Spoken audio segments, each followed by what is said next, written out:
Jackie, that's about when you start involving the police. Landlord or not, there's no state in which he has the right to the front door. I can't.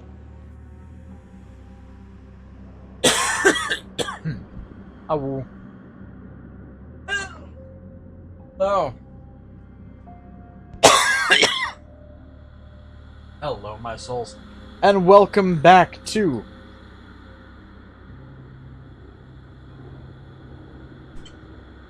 Chris, there we go.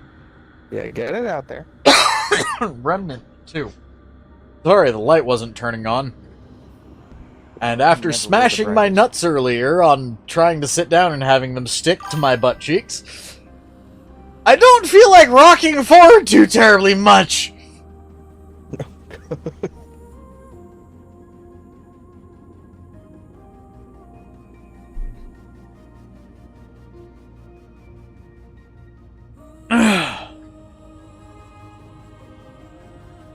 Golden, make sure to let the police know that your landlord has broken your front door too, though.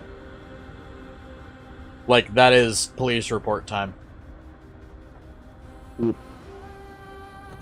agreed.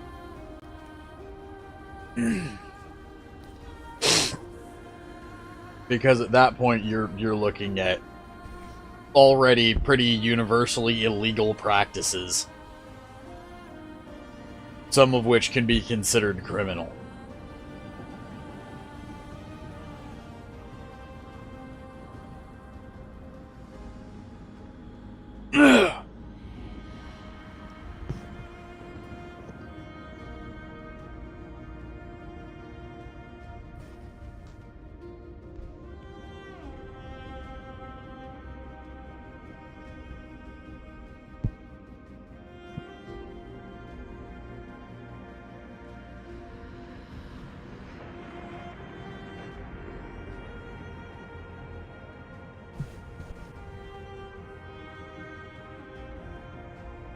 Buh! Anyways, hello Robert, hello Johnson, hello Jackie. And hello to anybody else I might have missed. Hello, Ferret! Oh. Time for us to get into the stupid. Stay out of me! Nexus, why in hell do you think I would be in you in the first place? You said let's get into stupid. Stay out of me. We've already established you're not stupid enough.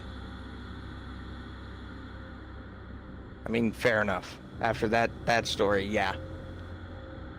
He's not the only dude I've met. I've literally met a guy who can't speak English whatsoever, has to use his phone to translate literally everything, and openly admits that he's here because he fled from another country and came over on a boat.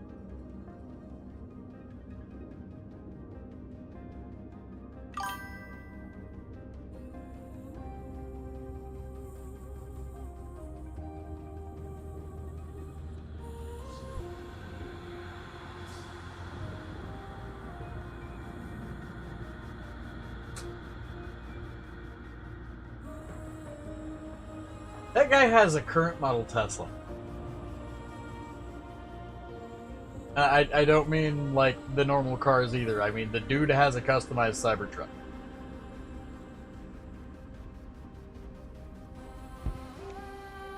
I'd also point out he doesn't have a license. And yet apparently he can still drive.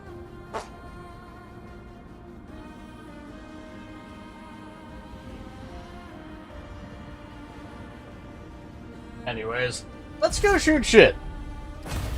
Oh god, that was my testicle again!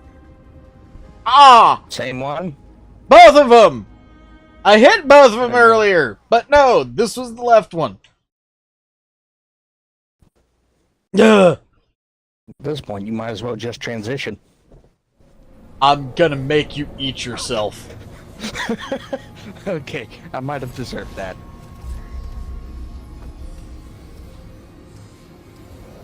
Pick 1, 2, or 3. 2. Straight up it is!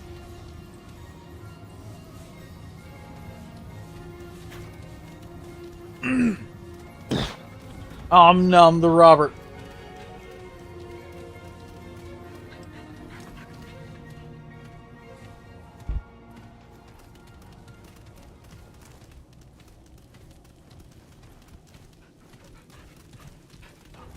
Greetings, petitioner, if that is what you are. Step to the podium. A foreigner? This promises to be a colossal waste of time. It lives in our kingdom, does it not? I at least am interested in what it might have to say.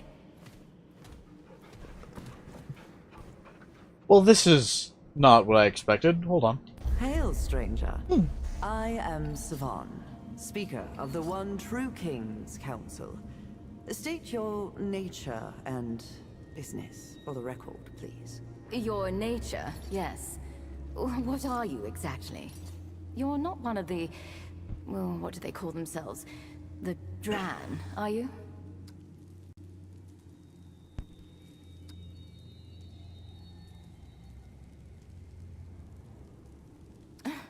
Neither Fae nor Dran.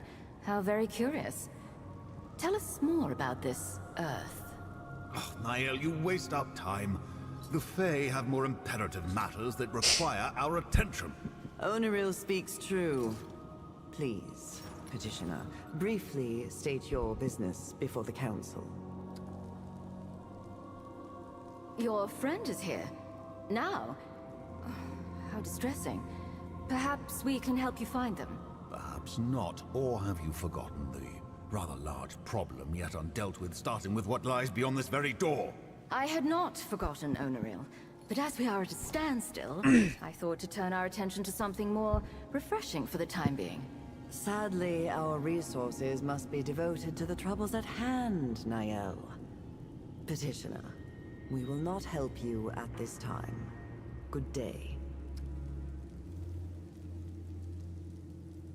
You have wasted quite enough of our time, foreigner. The Fae have far more important concerns than you before us. Hold a moment, Oneril.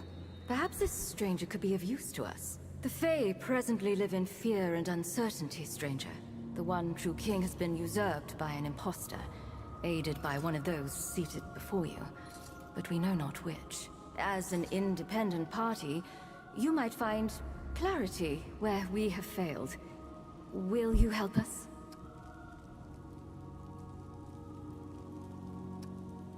That is wise. You are under no commitment unless and until you choose to make an accusation. That said, should you come across sufficient evidence, you are permitted, within certain conditions, to accuse one of those seated here, and this body will consider the accusation. A great tragedy, stranger. For eons, the Fae and this council have faithfully served the One True King. But alas, his rule has been curtailed. The impostor, Phelan or Phelan or whatever they call themselves now, placed the king in an eternal slumber from which he cannot be woken. The king was attacked in his own chambers, behind this very door.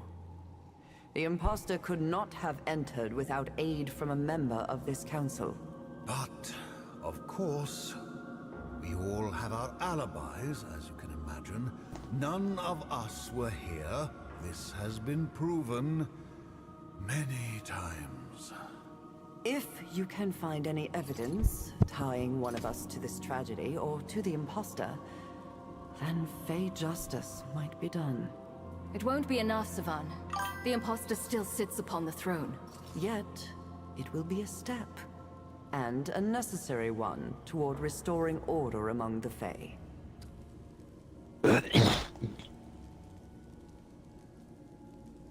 It means you're not Fae, and your life is easily forfeit. Please, Oneril. Stranger, we will discuss the conditions of your accusation if and when you choose to make one. We do not. This farce does nothing. Peace, Onerul. The law is clear on this point, as you well know. I will answer your question, stranger. With a traitor among us, trust has shattered. If any of us were to produce evidence at this stage, it would be suspect by all. And rightly so. Either of you would love any excuse to remove me from the council. And you do not wish to hold half the Council's power yourself, Oneril? You cannot pretend it isn't true. Regardless, stranger, you are not from this world. Either of these worlds. So, any evidence you bring would be free from the suspicions which we have cast upon ourselves.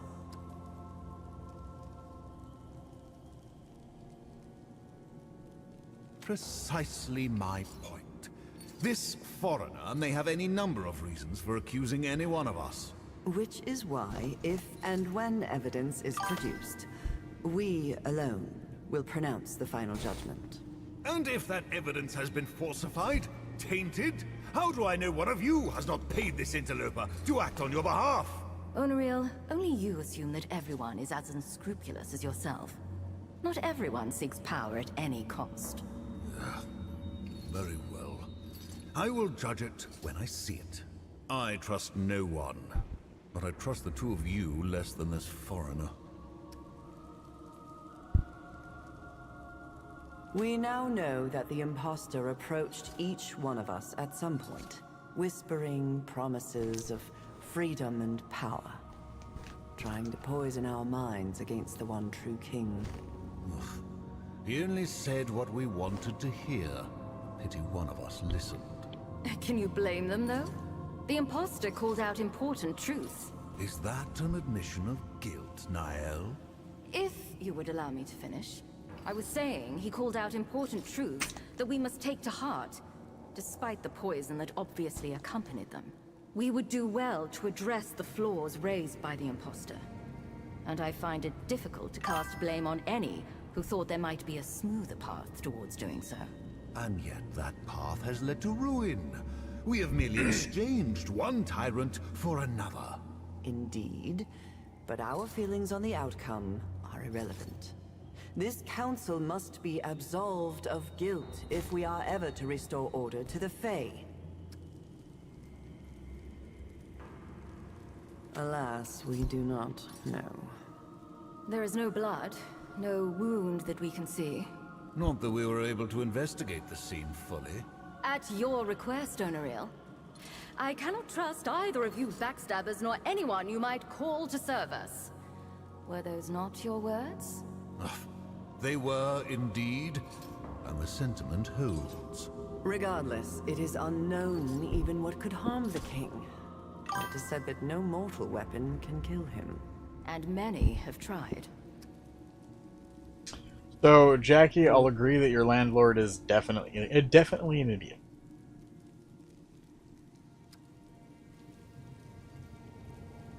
They are a monster. They care nothing for the welfare of the Fae. Nor those of us who serve the Fae. Nor for the law. On this we all agree. The imposter's plan should never have been carried out.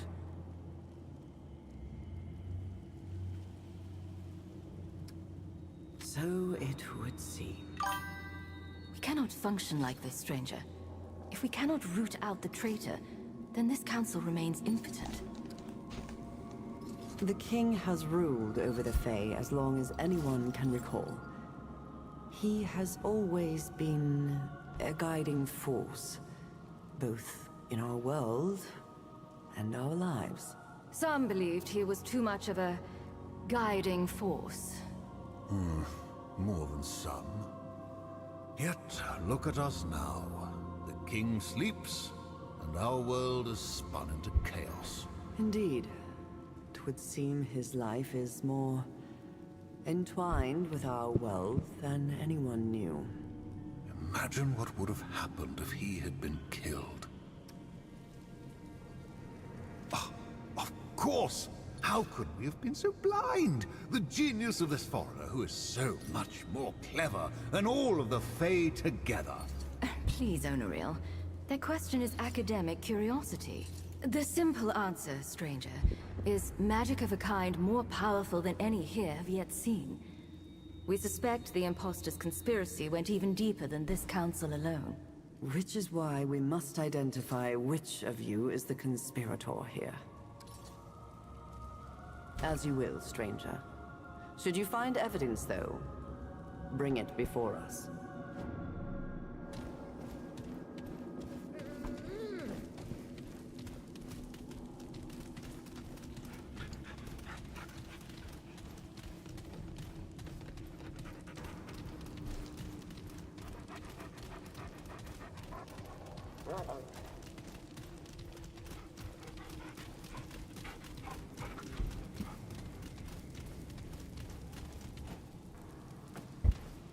I'm assuming that door doesn't open. Done.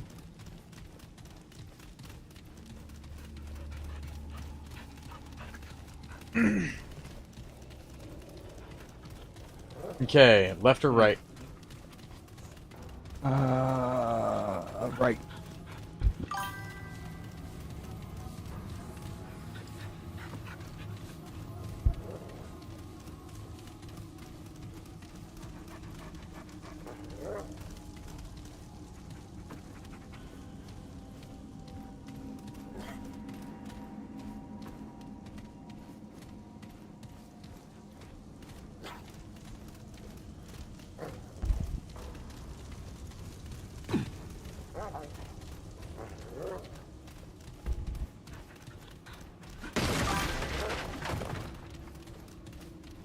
Oh, that's right.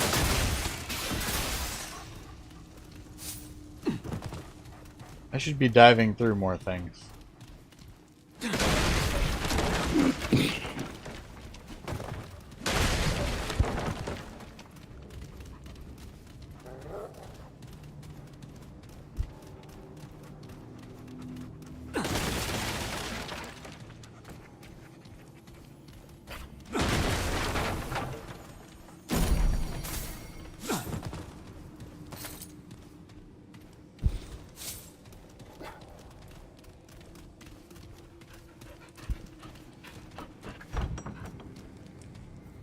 Oh, excuse me.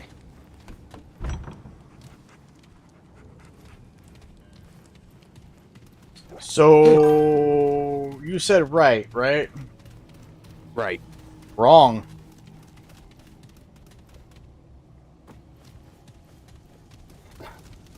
Whoops.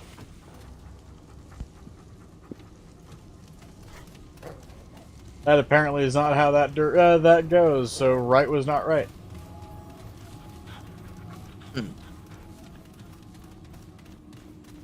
Hey Heather, no.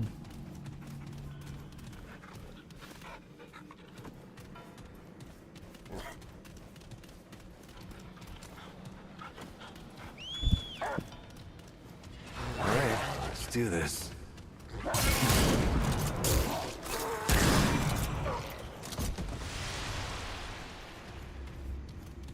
And everything stops slapping my aim off.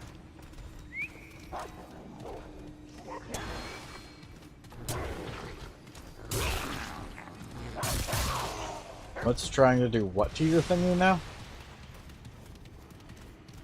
Every aggressive little fish is like, hello. You're in my territory, and I'm like, God, leave me alone. Hello, sir. Are you here to talk to us about death? That's ominous. Would you like to talk about Cthulhu?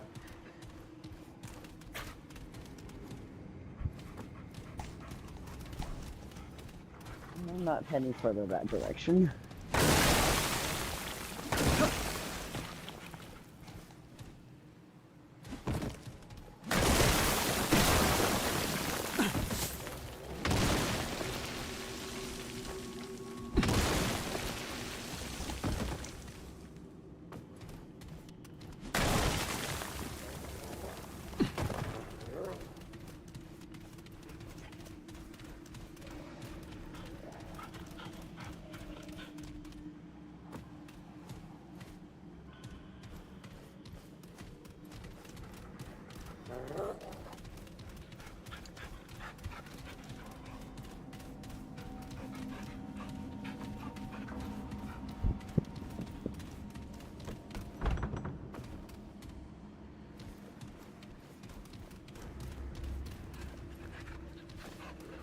Why does it feel like all of these people know the side effects of Viagra far too well? But What?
Damn it.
It's not necessarily how that works.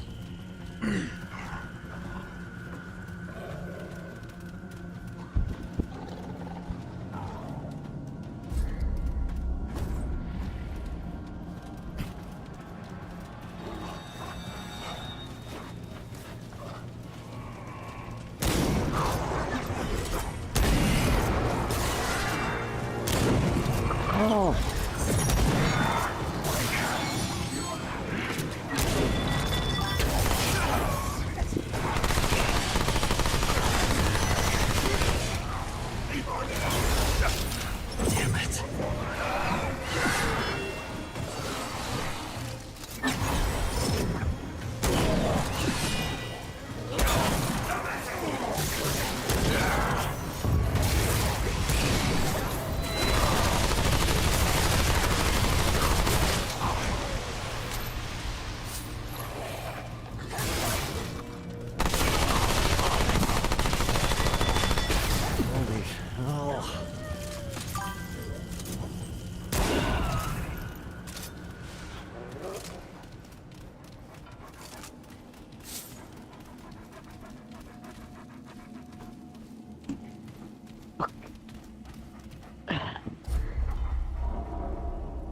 Don't forget, both is also an option.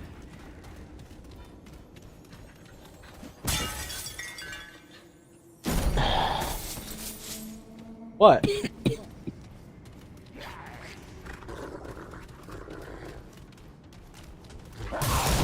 Not just something that happened. And that is true.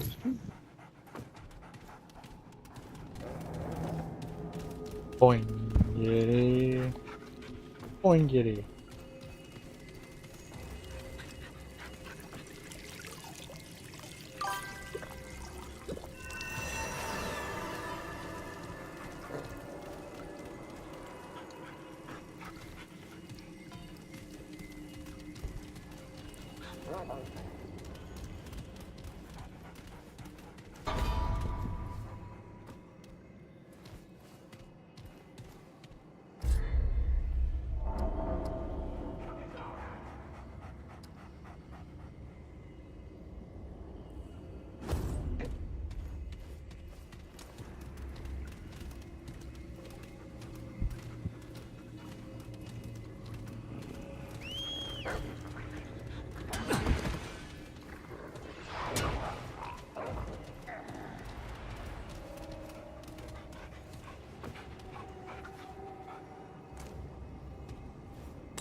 That was not what I wanted.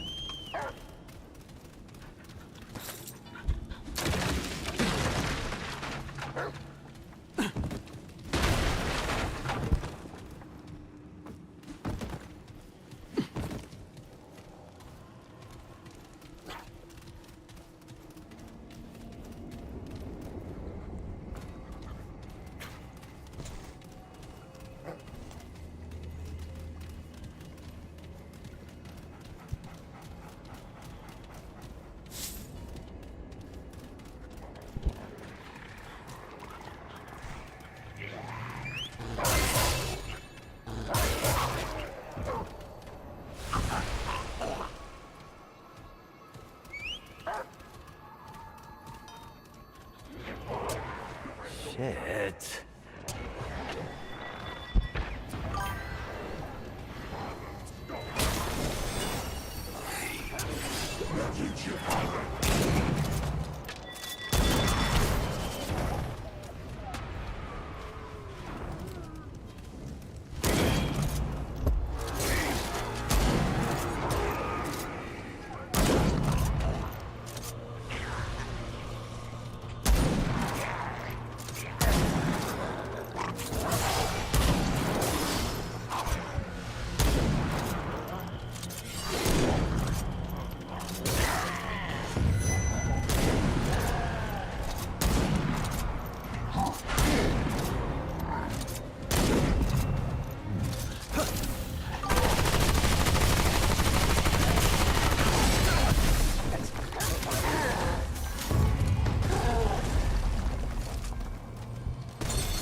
The hell was that?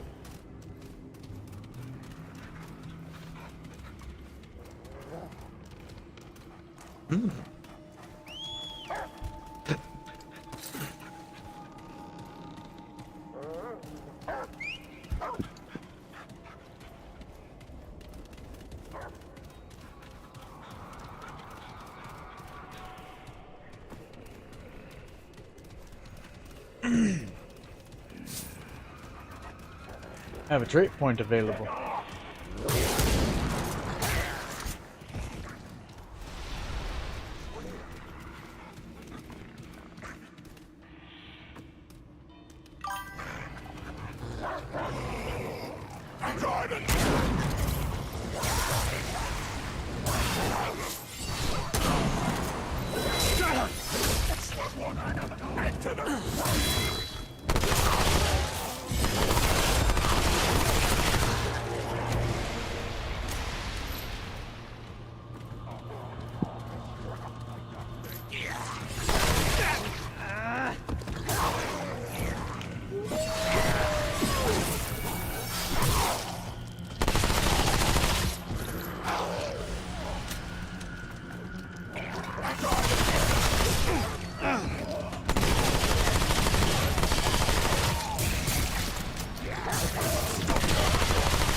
You can eat my dick. Maybe I will turn your face into a puppet, not in a fun way.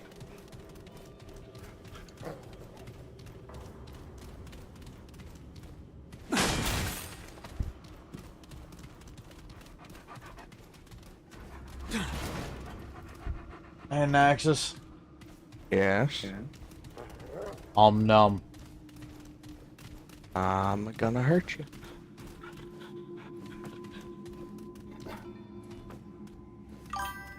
Nom.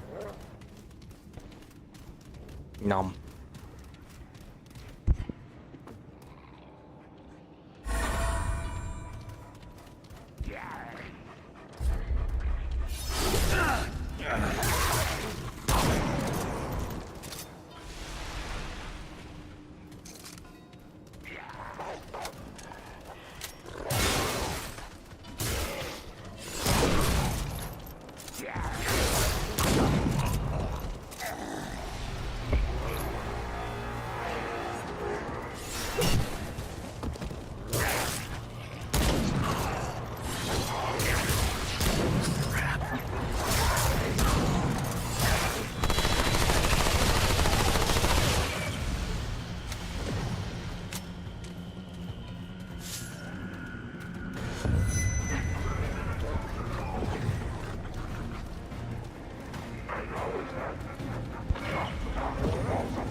Okay, so that was some bullshit.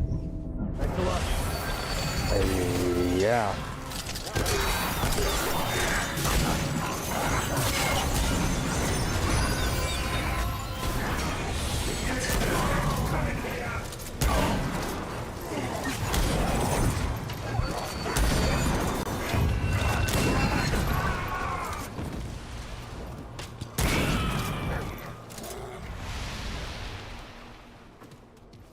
Yeah, prismatic winged pussy. Hey. There's a phrase. What? What you said about the what was it, angel winged pussy or something like that? Prismatic winged pussy. Prismatic winged pussy. Okay, sorry. It's just you said that and my brain just locked out. Not something you expected to hear from me. No, not really. Even though I probably should have. I mean, he's fluttering around, all rainbow and fabulous. Is absolutely 100% a shame.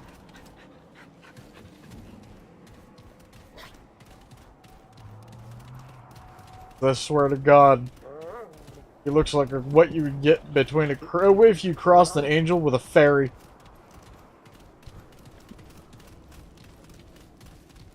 Fair enough. Worst part is that technically makes them fabulous. Just think about it, rainbow angel.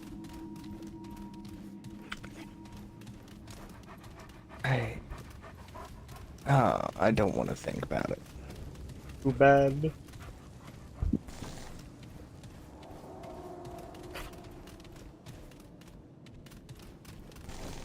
Am I gonna get to rub this weirdness?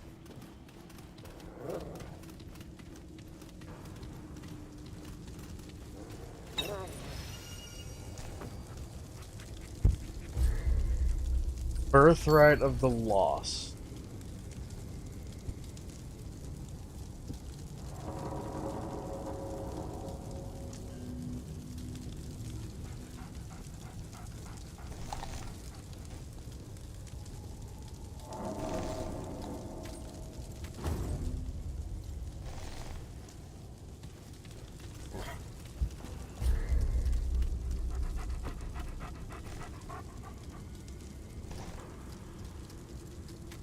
Why is this all stupidly familiar?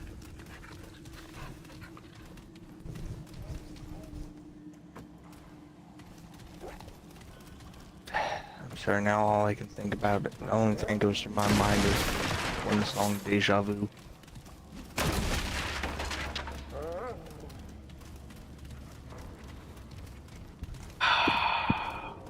I'm going to fuck you with yourself.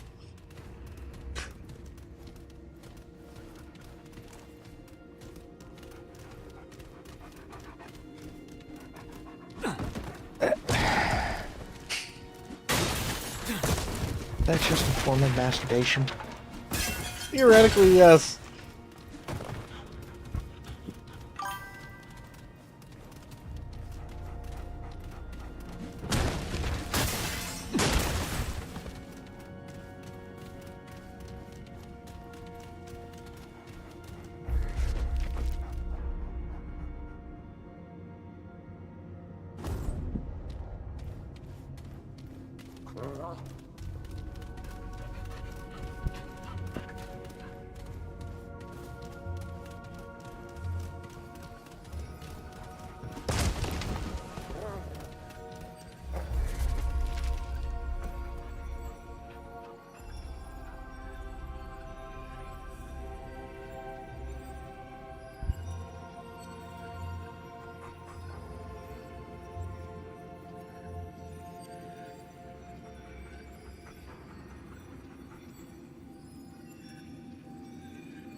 Okay, so in the days when even animals prepared for the long winter, the Hun gathered rocks and mud for its den. The Bashelk collected hay to spread about its den. The Nar curled upon its tail, upon the tallest trees, seeking nuts to store in its hole.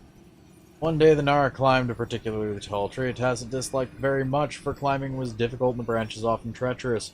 It came upon a Jubhawk lounging in its nest. "Where is your store of food, Master Jubhawk?" said the Nara. "Do you not prepare for the winter?" "I've never had need," Jubhawk said, with a great shrug of its wings. "But the idea intrigues me, for I see all the creatures of the forest floor running to and fro for days on end."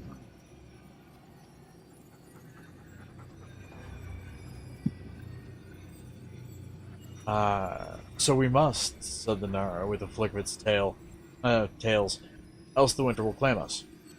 "How charming! Oh, not for those poor souls claimed, of course, but all your hard work delights me very much. Perhaps you might be interested in an arrangement. I can see how much you dislike climbing my jub tree. Your body is more suited for swimming yet. Perhaps instead of nuts you could bring me a particular worm. One that makes its autumn home deep within the Dropper caves. If you were to bring me, say, 100 of them, I would easily gather the nuts for you from every tree in this grove." "I can do that." Nara straightened in delight, for it hated climbing the dead trees very much.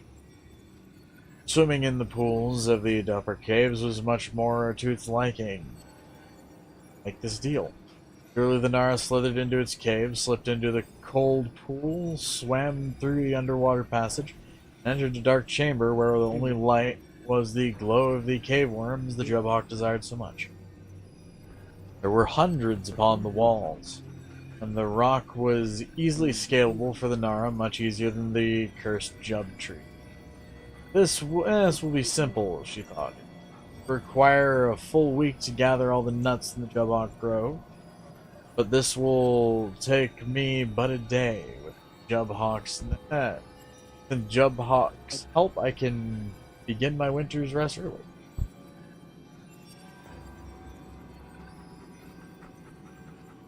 You guys can see where this fable's going, can't you? Mm-hmm. But the task proved more difficult than the Nara had thought, for the worms clung tightly to the walls, and they wriggled and slipped from her grasp during the swim to the outside. By the evening, she gathered only half a dozen. Oh, it shall take me weeks to gather them all. Must speak again to the Jubhawk. But the Jubhawk was not as understanding as she had hoped. A day's work, and this is all you've achieved. You did not say the worms adhered to the rocks, nor that they would squirm away at the first touch of water. It takes a great deal of time to bring even one into the sack. I've never noticed these problems. Simply need to try harder. Nara hissed, I'm sorry, Mr. Jubhawk, but even with the nuts you gathered for me, I cannot complete this task and be ready for the winter. But we had an agreement. The Jubhawk scratched its under feathers with one long claw. How about this? I will gather even more nuts, all that you need for the whole winter. In exchange, you will collect every worm in the cave. Can you do that? Nara flicked its tails as it calculated the request would be difficult, but all the nuts she needed for the winter. Troublesome though worms were, they were far less troublesome than climbing the jub trees. So she would still save time besides. Yes, she said, I will do it.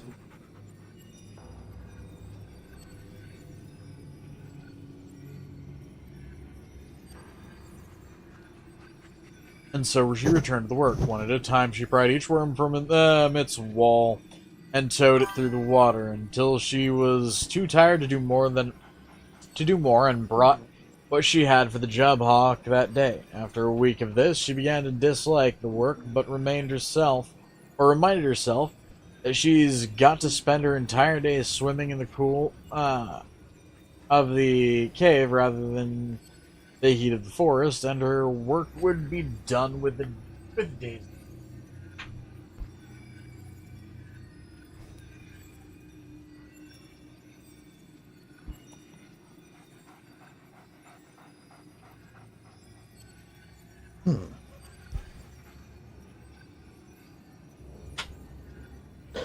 All without climbing a single tree, she thought, and perhaps the Jubhawk will enjoy the worms so much he'll make the same offer next season.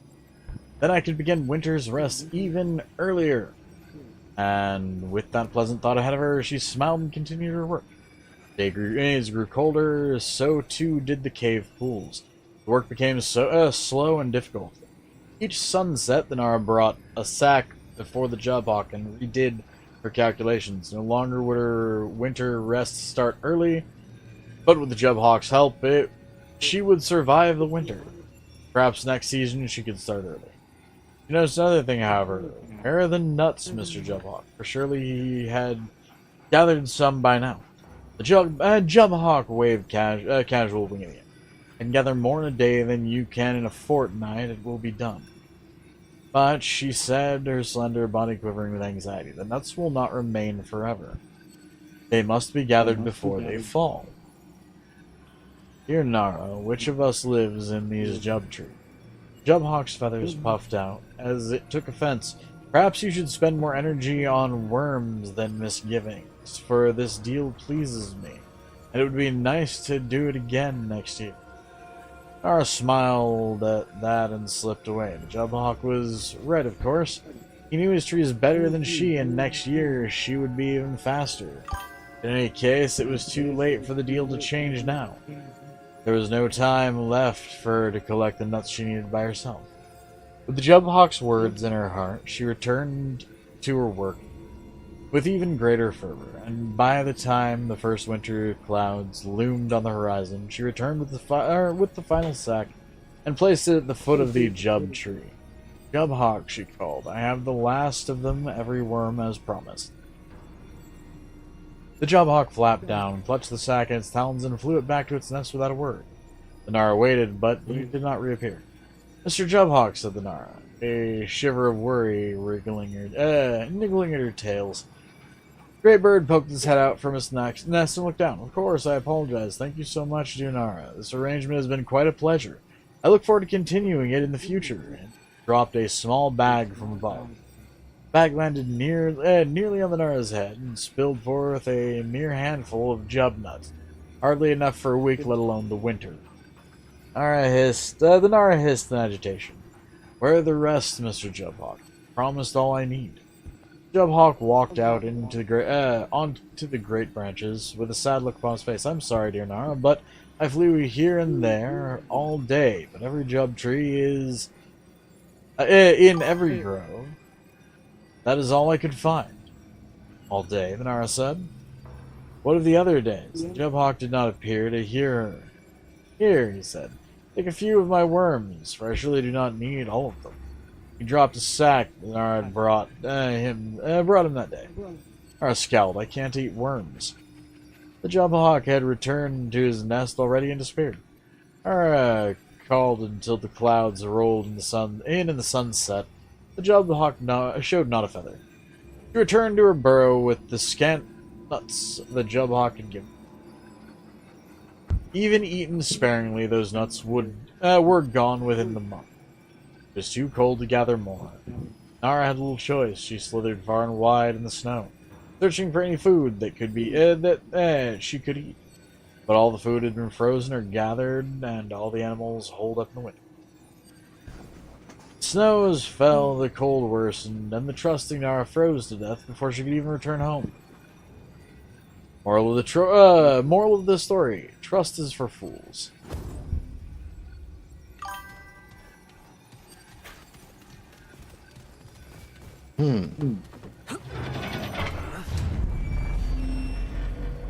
I've found a portal that's a little bit like a wriggling face.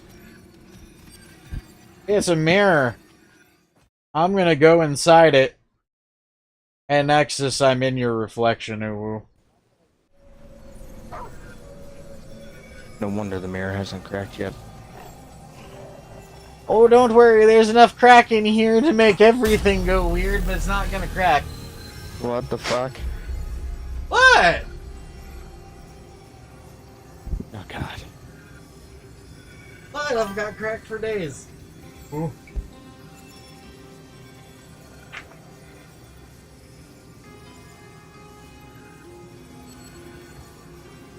Regretting life. Very much so. Well, some aspects of it. Don't worry, it'll get worse when they come October.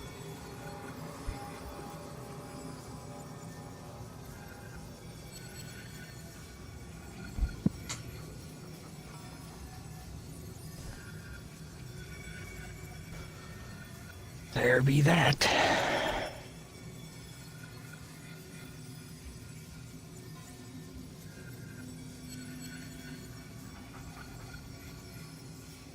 So, question, by the way. Have you realized yet where you're going to be going for that convention?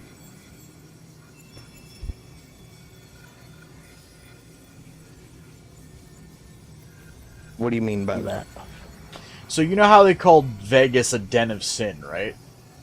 Yeah. Reno is to Vegas what Gomorrah was to Sodom.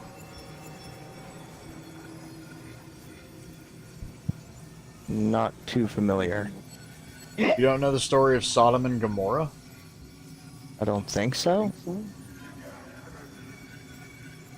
Two cities of sin wiped off the face of the earth by the wrath of avenging angels?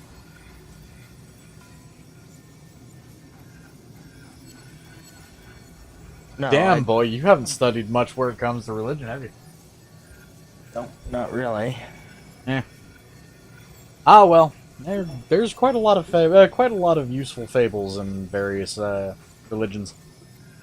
One of my favorite ones is actually a Buddhist story. Would you like to hear it? Sure. So,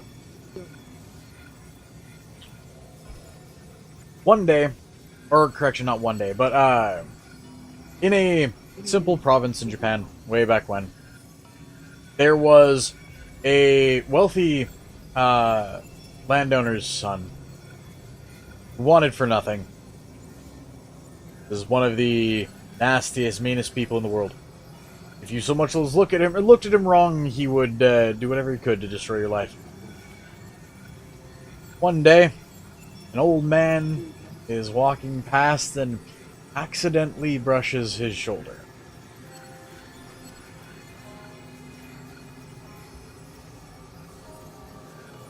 Young man loses his shit. How dare you touch me, you unwashed filth? What are you? Who are you? Man just looks at him with a ever-present smile and goes, "Oh, I'm sorry, sir. My humble apologies. I'll watch where I was going next time. It was entirely my fault."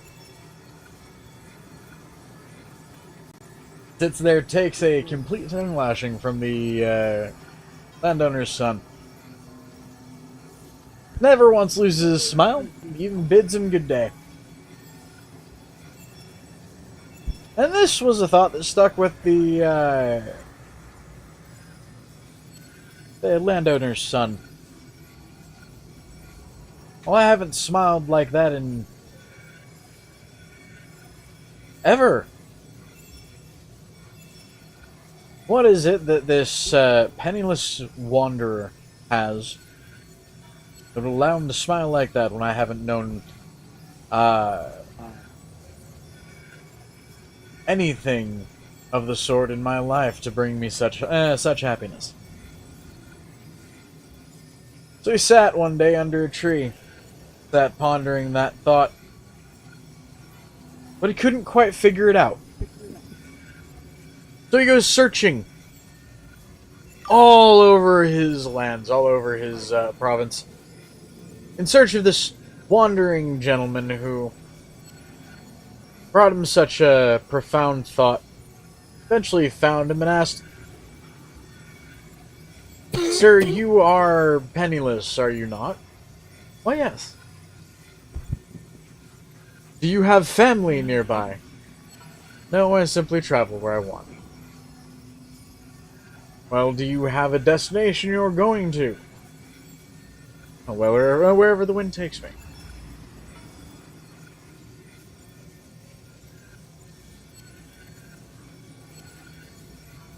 "Then why is it that you are smiling like that?"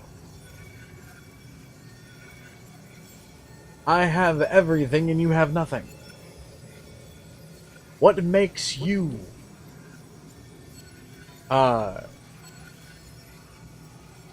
what's the word?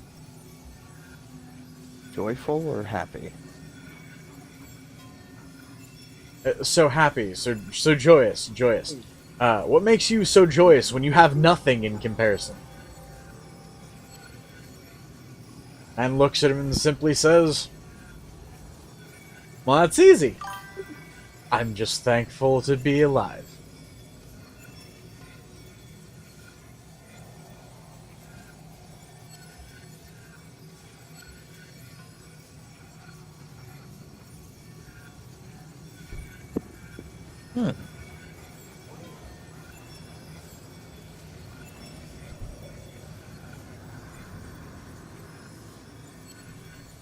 Old man sits there and tells him how, through every town he's been in, he's lived in the kindness of strangers.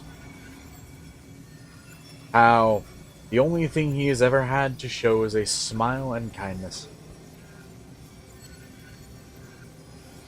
He freely does for others everything he can for little more than a piece of bread and maybe a place to sleep.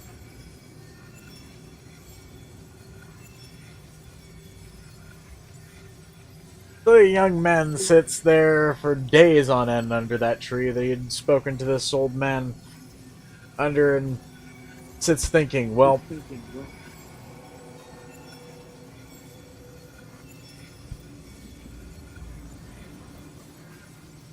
what is it? Like, what is it that he just said is important? Eventually settles on the idea that maybe it's the fact that this old man helps people wherever he goes. Maybe that's what made him happy. I've got everything, but I've never helped anyone. So one day he decides to share his wealth with his people. Buys rice and grain for every town in his lands. All of his neighbors, every single one. Not a single one would want for food anymore.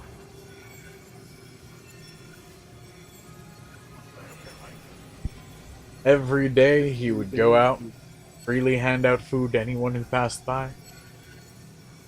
Anyone who needed or wished for it.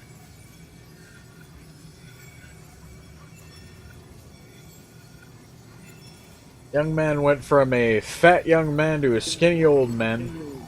Within his lifetime, he gave up every coin he had. But from the day he started, smile never left his face. Huh. Well, I do like that one. That's the story of the Buddha. It's a very long-winded and dramatized version of it, but that's the story of the Buddha.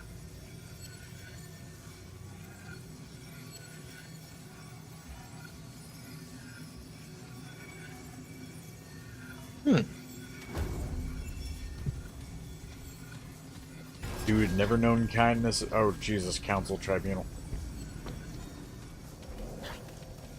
Why does this sound final?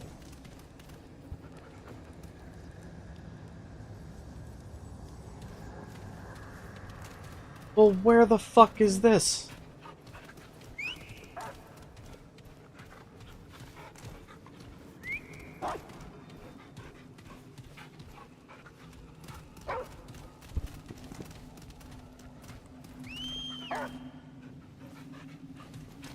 All right, come and get some.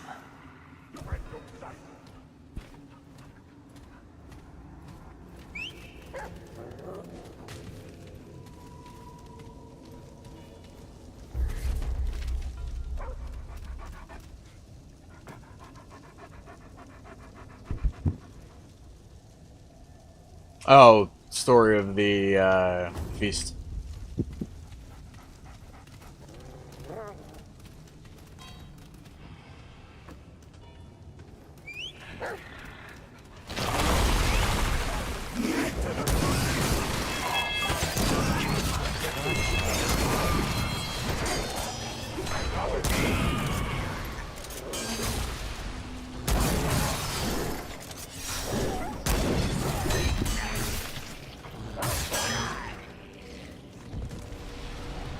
Hey there, billowy bitch.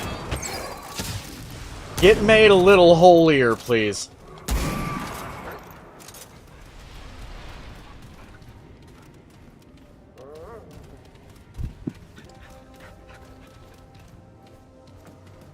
I put them on their knees and made them beg. Ooh.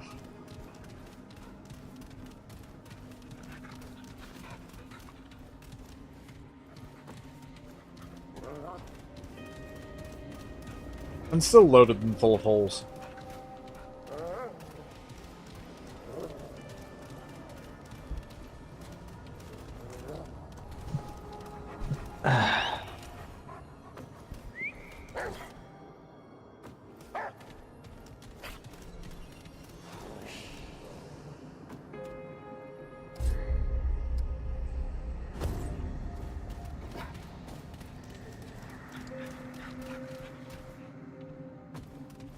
Heck fucking excuse me.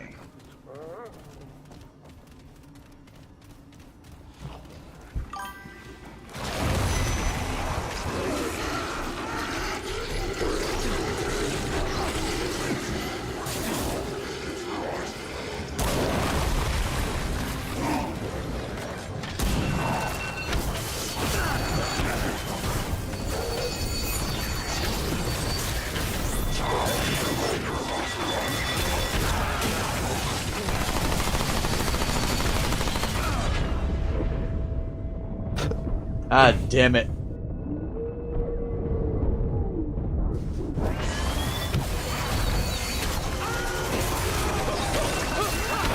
God damn it!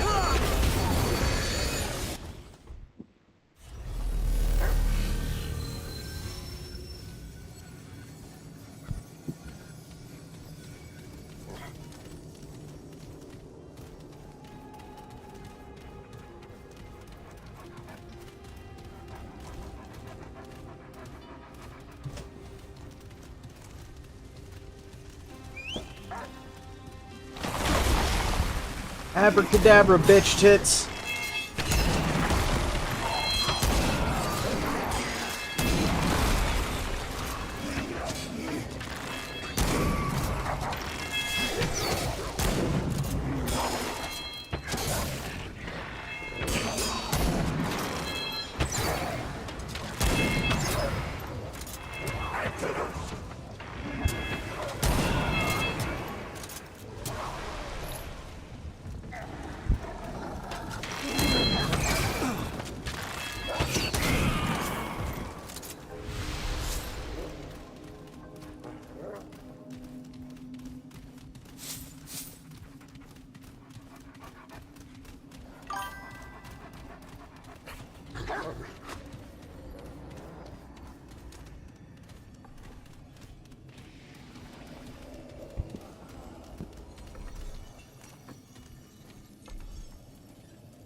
Here they come.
Good shot, puppy!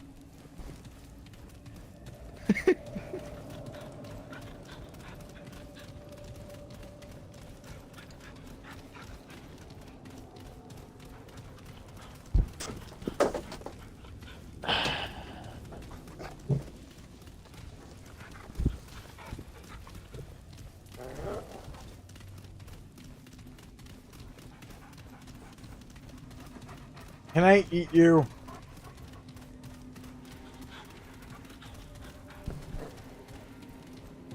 Why can't I eat you? Come here. What is the point of this place?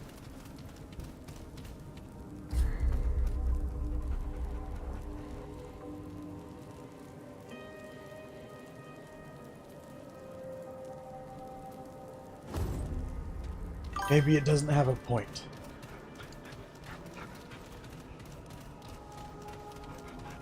It's always a possibility.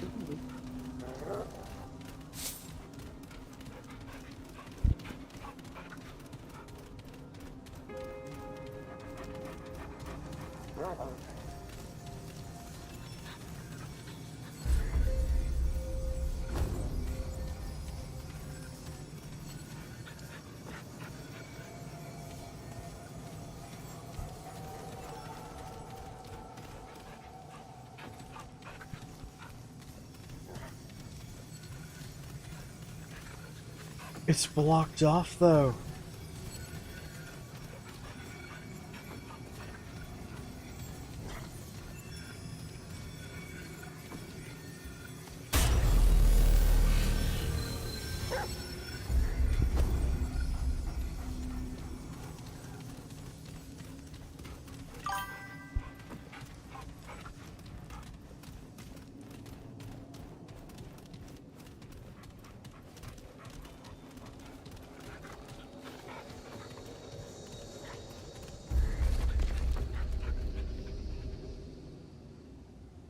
These are the words of and thoughts of the one true king, ruler, and protector of those of the Fae, are of the world and all of the Fae, as transcribed by Lewis the Scribe.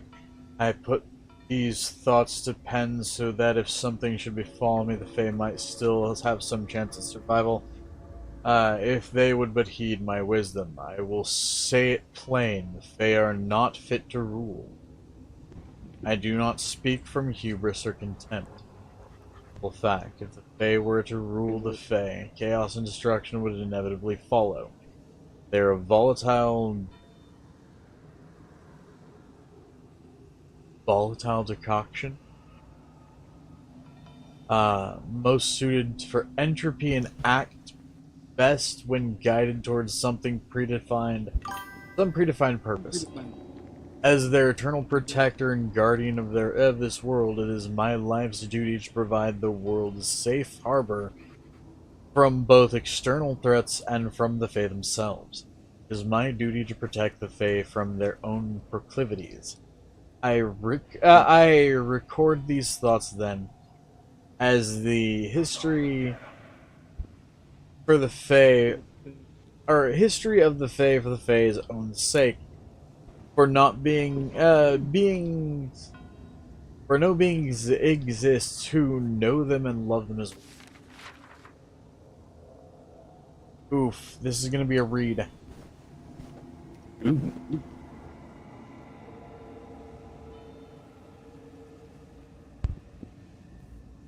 So, the birth of the Fae. I did not create the Fae, of this I must be clear, for my words may be easily misconstrued. I have watched over this world since the first mote of its existence.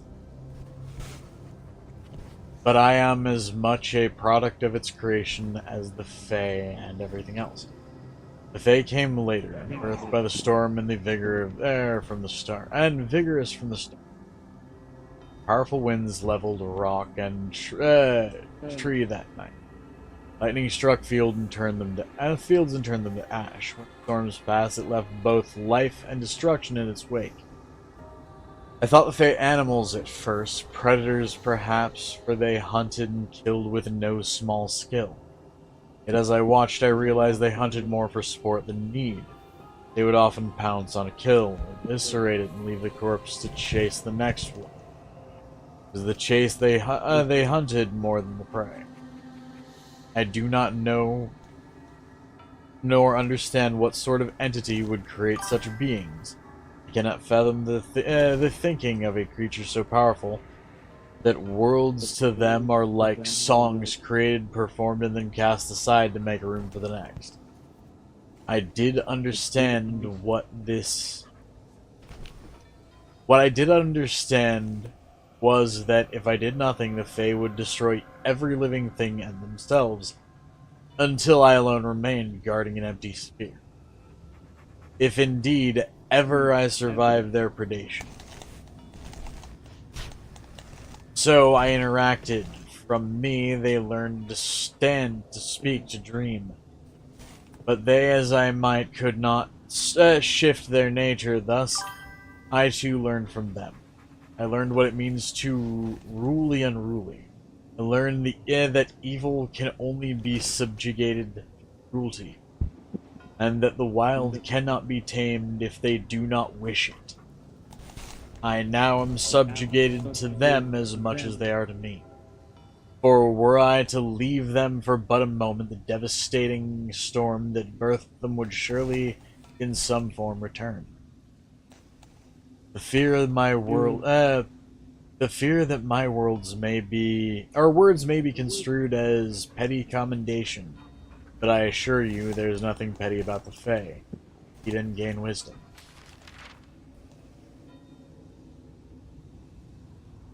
This is starting to sound like actual, like, D&D Fae.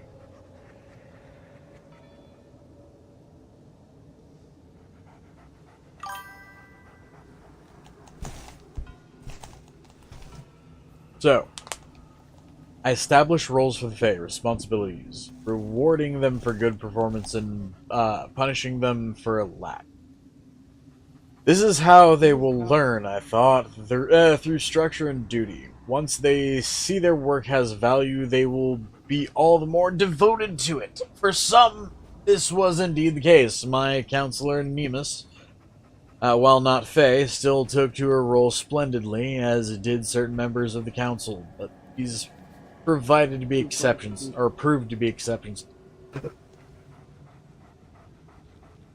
Oh. Mom. I made one an architect. For centuries, she crafted the most glorious structures for her people, gilded pillars and marbled halls, yet she also crafted devious traps and tombs to ensnare and murder the unwary. I could not stop her. She gloried in it. And though all she created was truly beautiful, so much of it was deadly as well. Or my chief, I first encountered him slaughtering livestock and decorating the trees with their entrails. Kill was not enough for him. He needed these sights, the smells, the tastes. I thought perhaps he might take to the artistry of cuisine, and did. But if I am not careful, and if even once I accept a plate from his kitchen without asking its origins, I will find myself feasting on intelligent flesh. Sometimes even that of his fellow Fae. Oh, for it has happened many times. You may think these examples anecdotal, unprecedented, or unrepresentative of the whole. Surely you, dear reader, can represent your foulest impulse, I assure you, and oppose it true, for I have story after story of my beloved Fae children who inhibit their predilections only to stay out of trouble, only so long as they believe I am watching. Even good Leewise here does turn his craft to diabolical contracts, tricks, and even murder when he thinks I am not looking. Yes, he laughs even as he writes this, for he knows the truth. The Fae are good people, or can be, but not without one to watch over them and care for them. This has been proven to me many times over centuries and centuries. Never more than with those closest to me, as I tell you now. This is really starting to sound like D&D Fae. Right? This is D&D Fae. I just read a little ways into the next page. You gotta... So, you remember my character, Kareth, the druid. Yeah. Tell me this doesn't sound like the Fae from his perspective. Dreams and nightmares. All of the Fae are violent, chaotic creatures, and I have contained each one within spheres in which they are useful. And to the most powerful were given the most critical burdens to make the best use of their abilities, but even more so, that I could watch more closely over them, for even among the Fae, a dangerous and tumultuous people to begin with, there are those who pose a threat as great as the storm that birthed them. There is goodness in dreams, the so-called Nightweaver. Hers is a necessary task, for the volatility of the Fae permeates their very dreamscapes, threatening to leak into the waking world. The Nightweaver is adept in her work, guiding the Fae through pleasure and passion and sorrow. But I can see her true desires as clearly as my own. Her penchant towards fear, her taste for the darkness. Here I must watch over her constantly, lest Fae suffer night and day, lest she find joy in their terror. And then there are others, the council members, who would murder the other two if she thought she could get away with it. The mixed child and his mother, one safely subjugated, one who I fear will never be. The advisor who plots against me even now, even knowing such plots are in vain. Given half a chance, any of these would grind their brethren under their heel. These of all the Fae must remain closest to me at all times.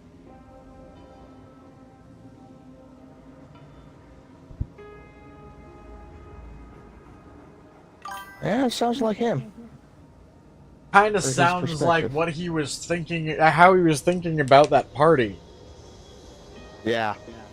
These guys are driving me nuts. I need to keep them really fucking close and keep their fucking rest very, very peaceful. Otherwise, something in the universe is going very wrong. I want to backhand each and every one of them. Why haven't I? Because shit's already going very wrong. I would hate one more fucking group I'd have to try to fight.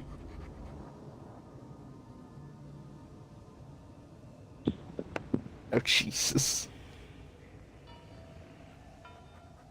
Like, you've seen when he got pissed. Like, the burnt-ass cornfield. Yeah, I've seen. That was a normal fucking, elemental spell. And corn can be very flammable. Yes. The idea behind that is, I had spells like Armageddon.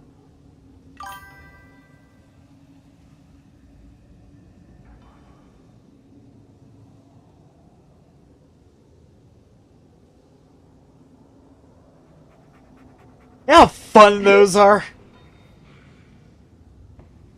Not really, because I never really got a chance to use anything like that yet. So, take Armageddon,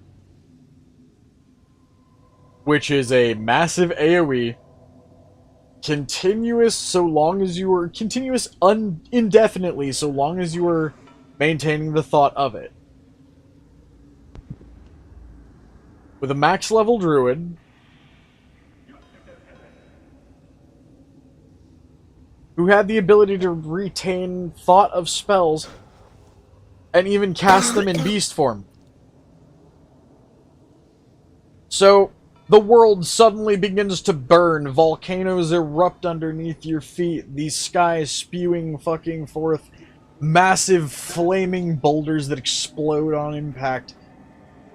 All the while, you have to find and locate the mole that is 30 to 40 feet underground already, snickering as he just sits there going further and further, while all hell breaks loose over his head and you guys sit there in the middle of a absolute hellscape.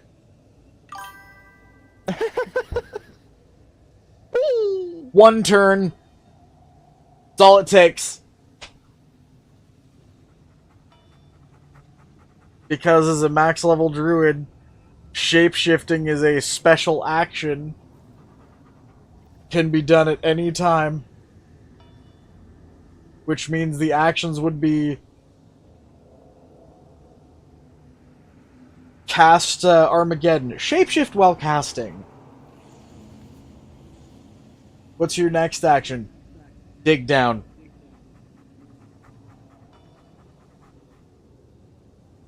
Yeah, I think I know a couple of DMs that would just lose their shit. Understand. That's why any GM looks wary of a druid.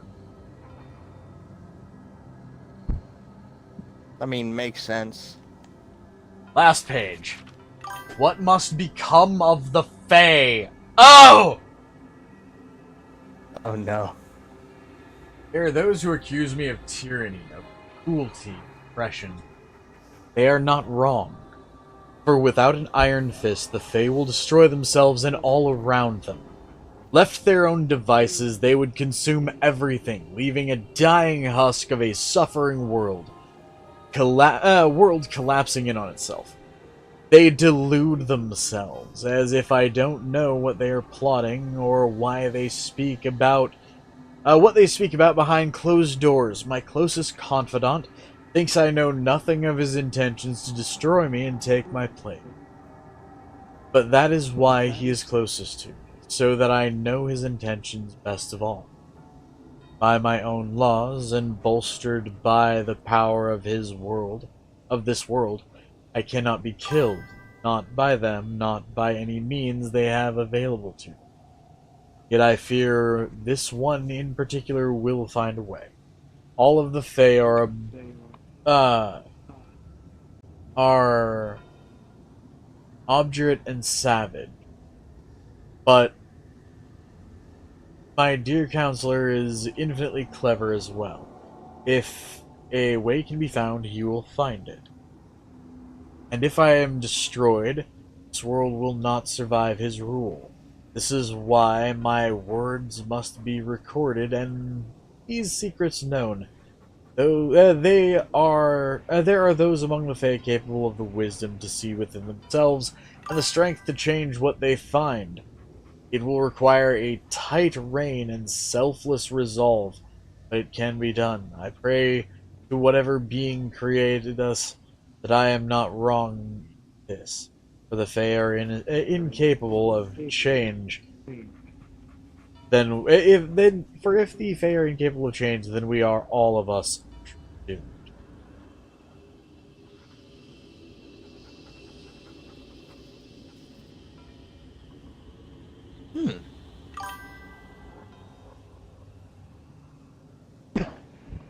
This is D&D Fae. 100%.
Oh, I hate that.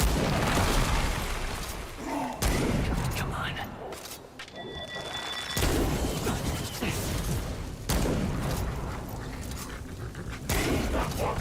Very good.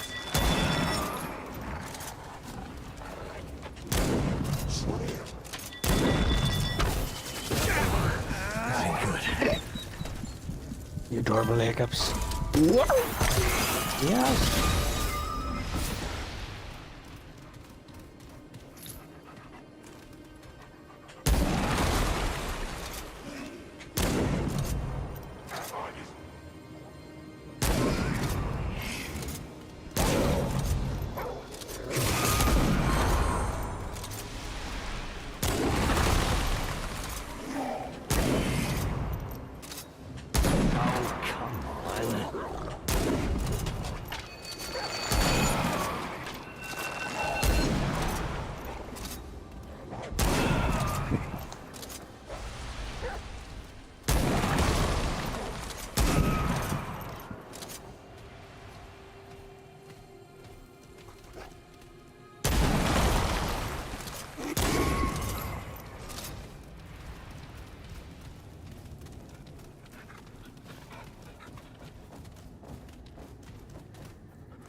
Red, purple, green.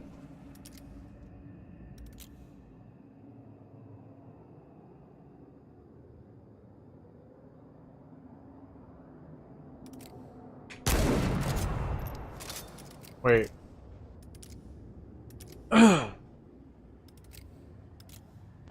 So, hey, Nexus, remember this combination. I, red. So, red eye. Red eye. Yeah. Next one, purple diamonds. Hang on.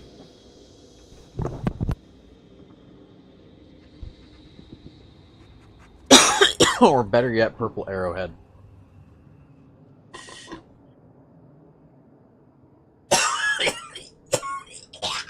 All right. So, second one is purple. All right. Last one is green diamond. Alrighty. Read that back to me in order. Red eye, purple arrowheads, green diamond.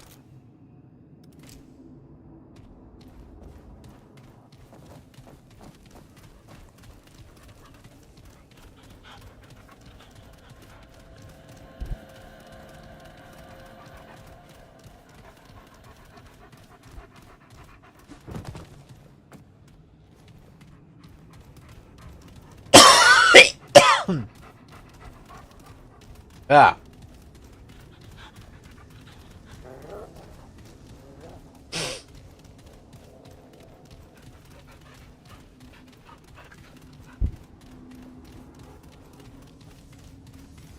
I think I need to do something inside of the weird. Oh no. Ugh!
Different sequence.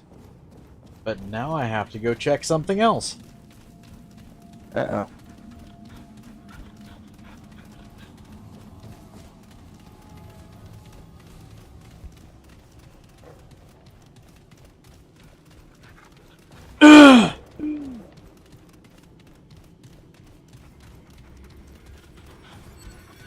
Shove me into your reflection. And Axis? Yes. Oh, you need the code? No. Just Om Nom face. Om Nom the corn. Whoa, shit! Hi, where did you come from?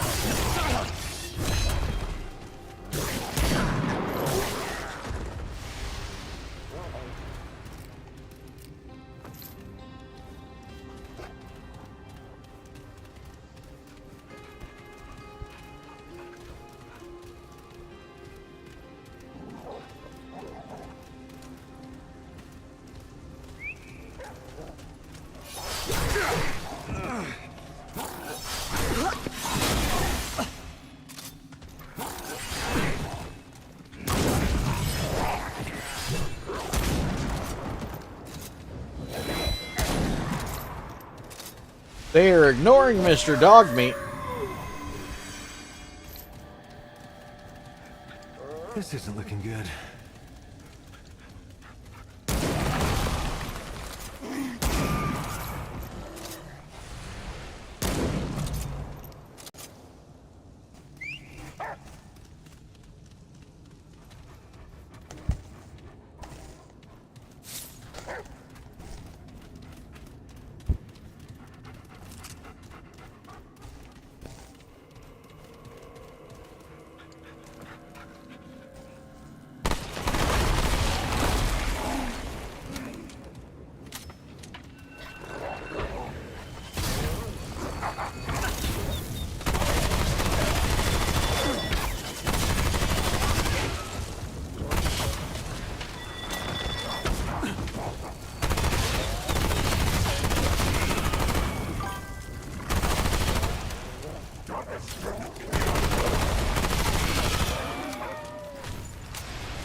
The adorable hiccups. No.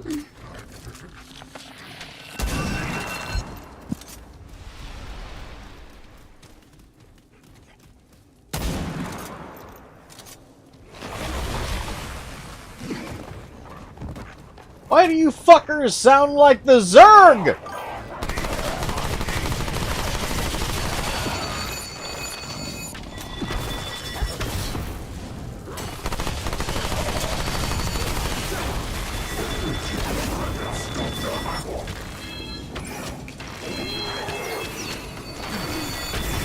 Damn, this ain't good.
Okay. Wait.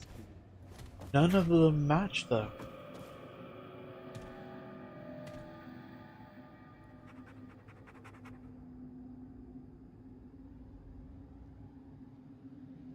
This is making me feel stupid.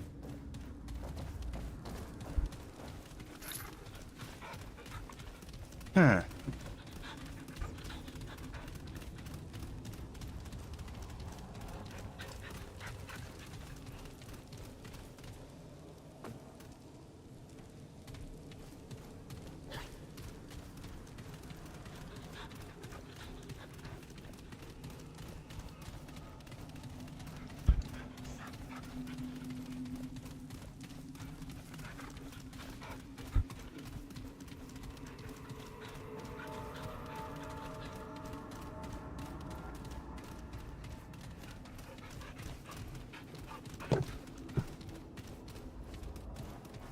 Hmm.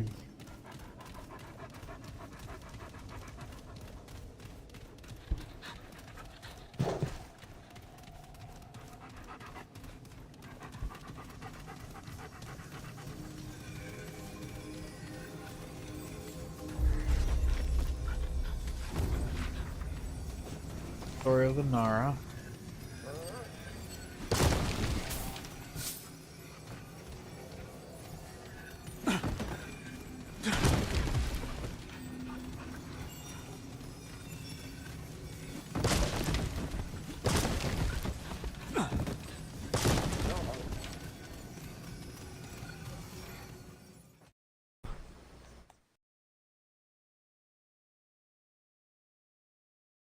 This actually has me feeling a little stupid.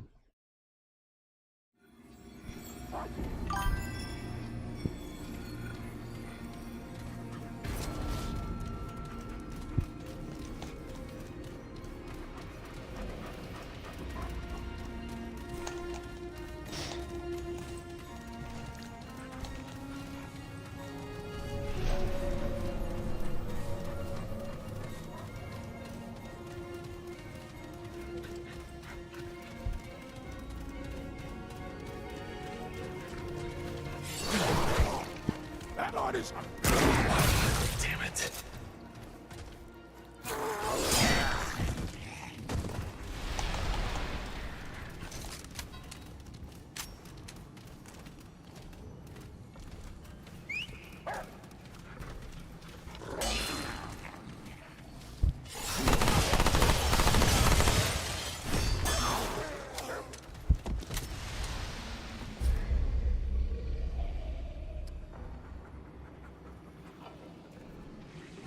I went the wrong way.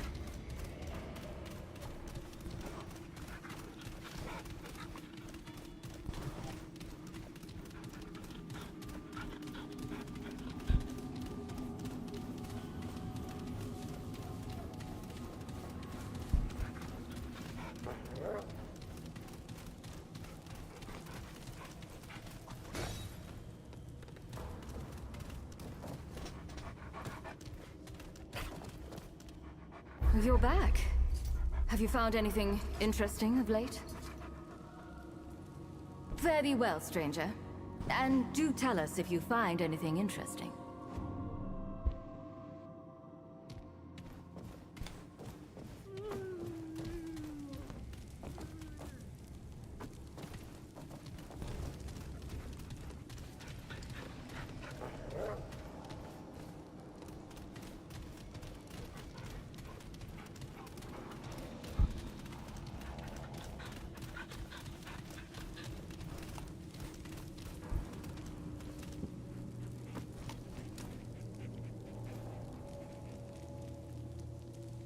Oh, I could shoot these guys if I chose to.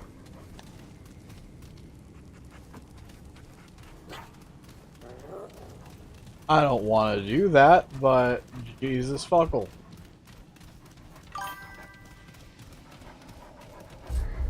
Also, I'm pretty certain I should probably put this one into vigor as well.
Well, the council champ.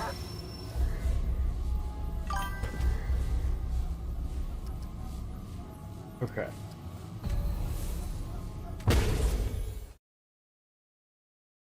I wonder if I can just go ask him who helped.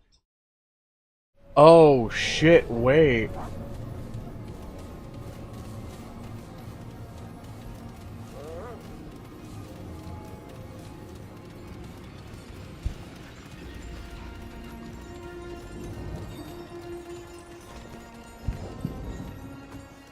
So, the mortal returns. And what do you have to report?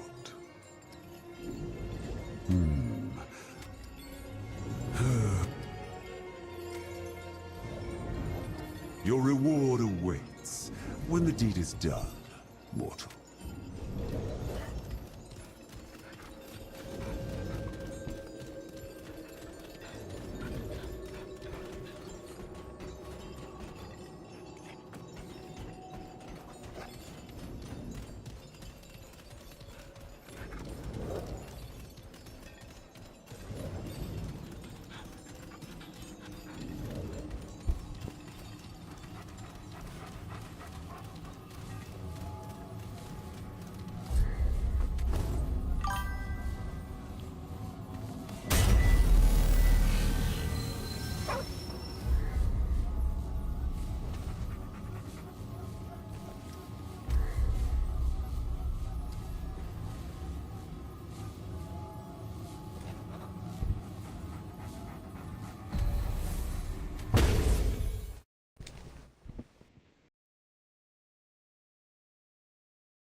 No memento.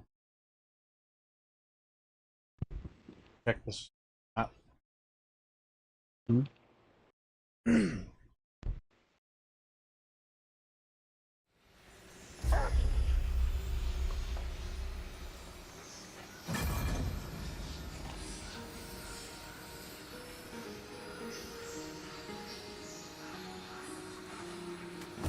Yeah, okay, that makes sense.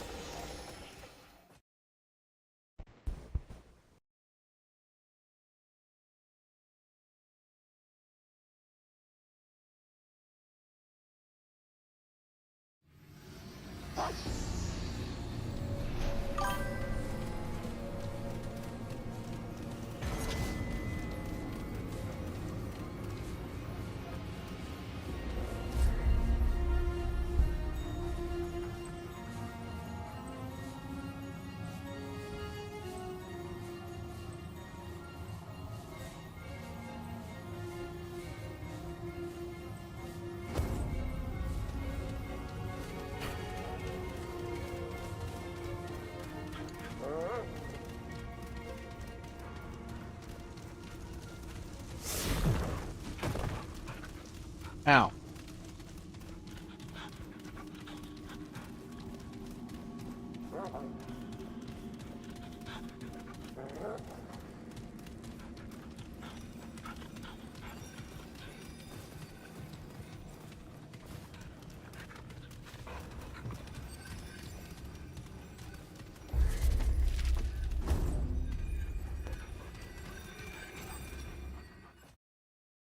Hmm.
Good dog.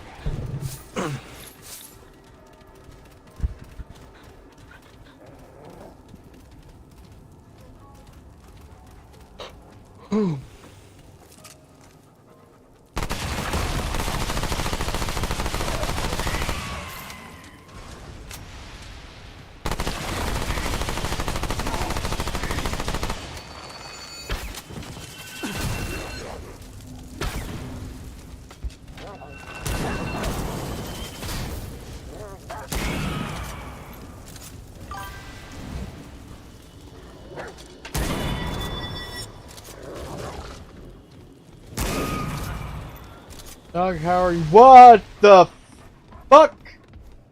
Excuse me, hold on.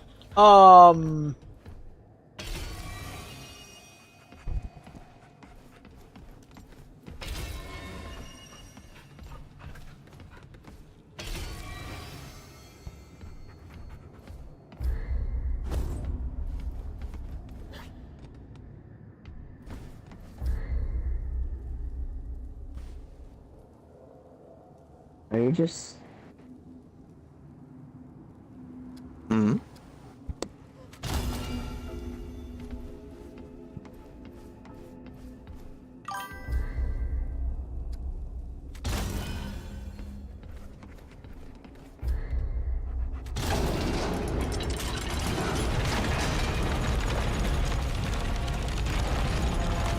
Okay.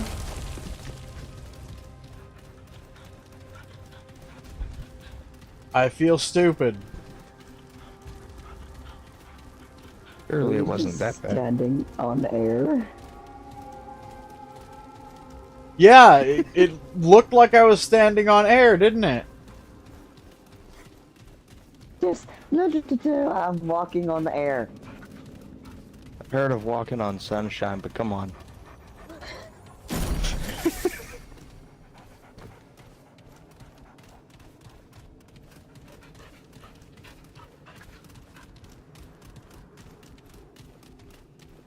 Sorry for freaking out and look down. He's standing.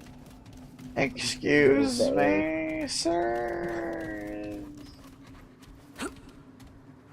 Rain. Holy butt fuck.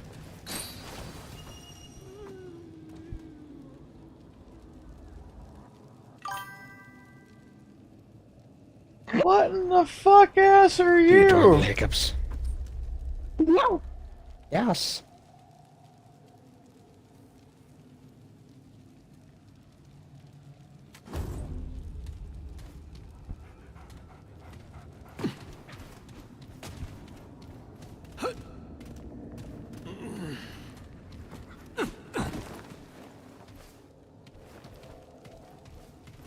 What in the fuck ass are you? Come here, hold on.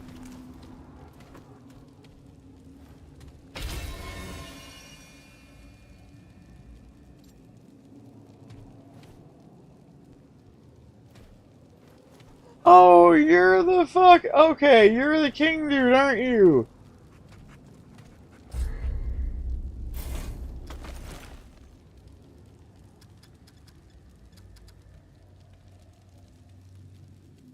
Small weapon could have such a profound effect.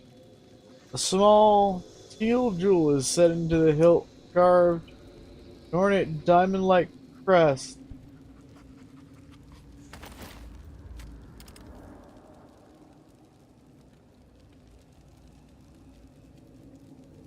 Oh. Hubris is a bitch, isn't it? Of course.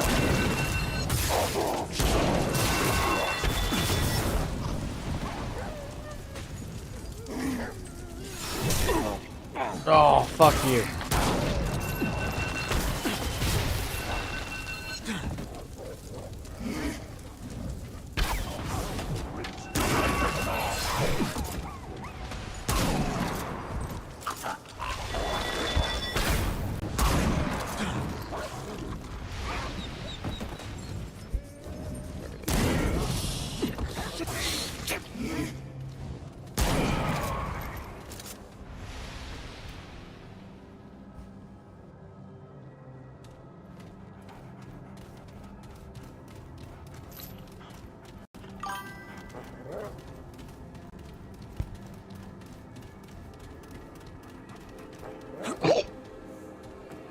The adorable hiccups.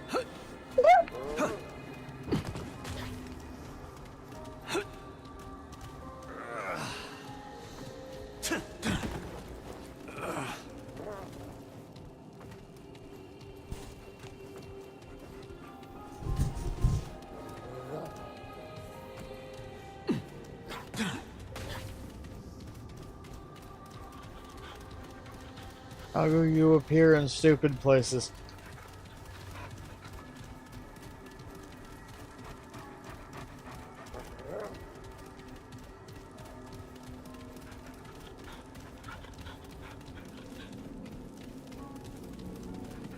Oh, woo. Ah, Wuda. Again, by the way, I apologize. I haven't been paying much attention to chat in general, but this game is fascinating!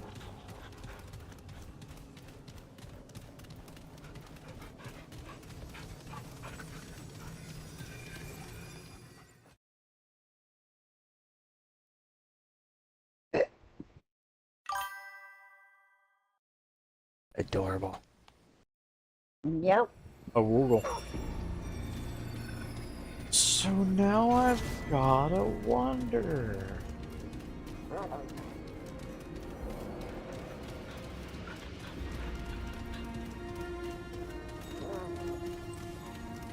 Hold on.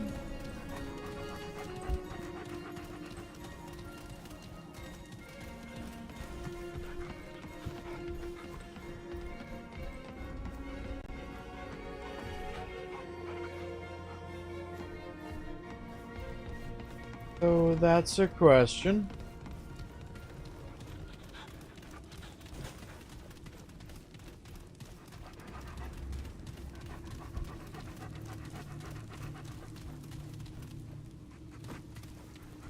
One isn't open though.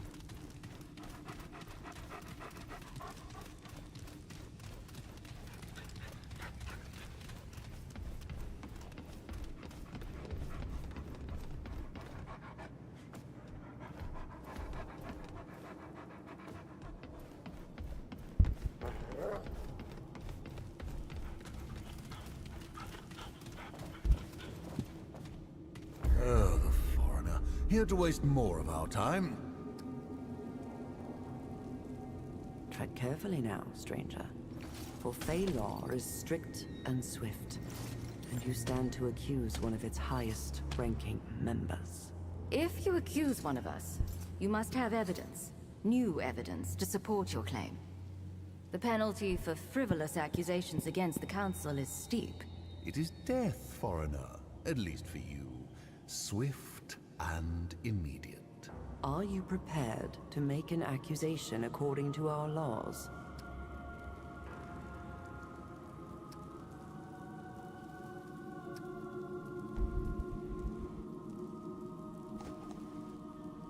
Ah, so. I knew your usefulness was not a lie. Who was it then?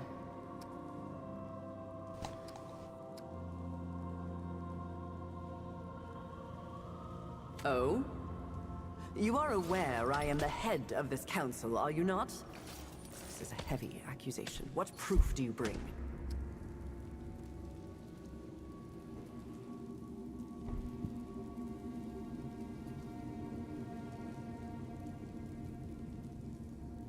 That symbol. Savon. Is it true?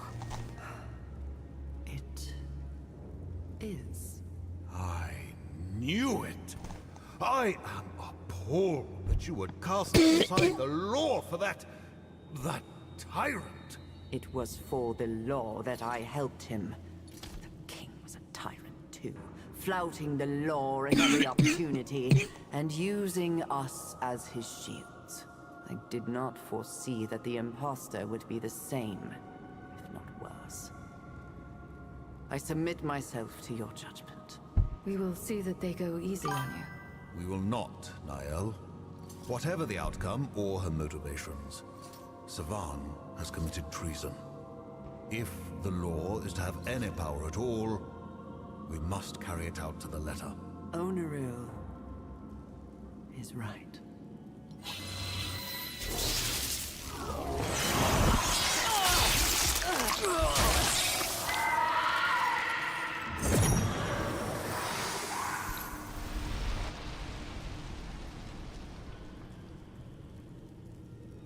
You have performed your task sufficiently, stranger. Though I fear for what this council has now become. Come now, Nael. We have found common ground before. Not enough. But we must move forward. Stranger, take this in thanks for your service to the Fae. I should not be grateful for the death of any Fae, but I am relieved. You have no business here, foreigner. And we have far too much. Be gone.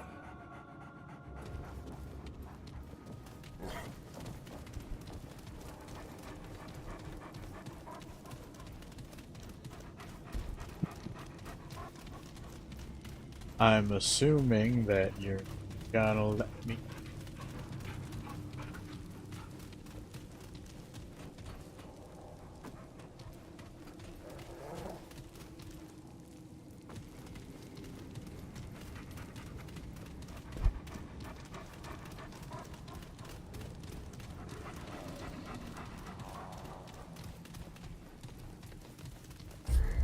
Okay, what did they give me? Because I got a ritual.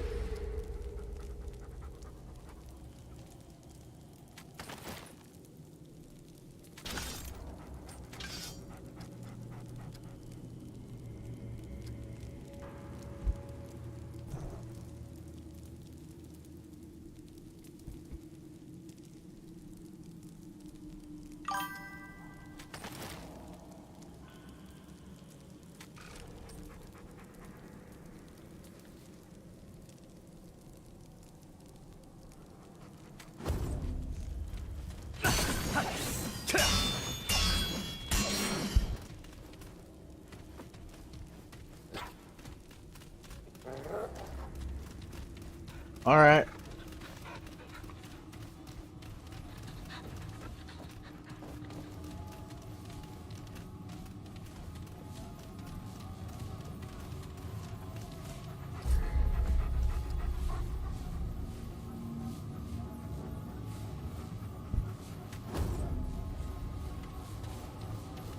Just because I'm curious.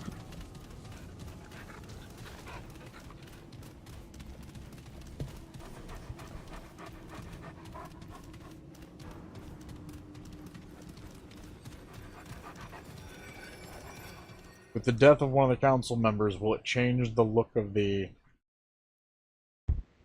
place in here at all?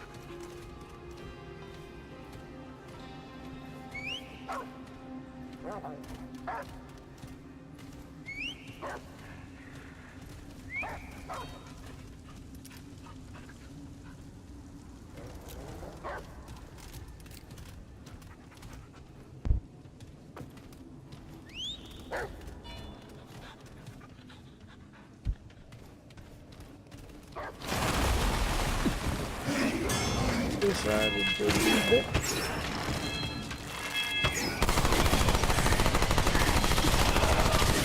Come on.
fucking thing.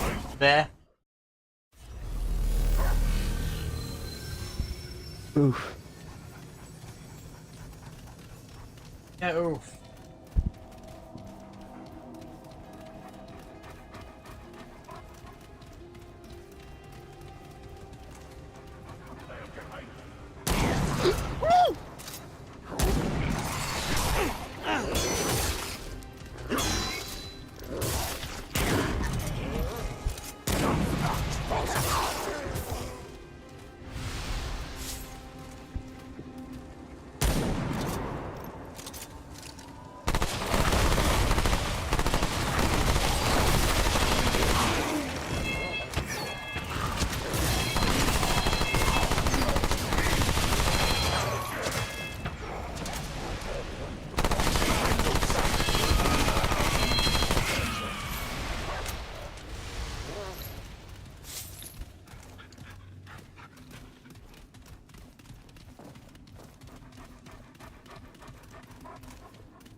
Shit.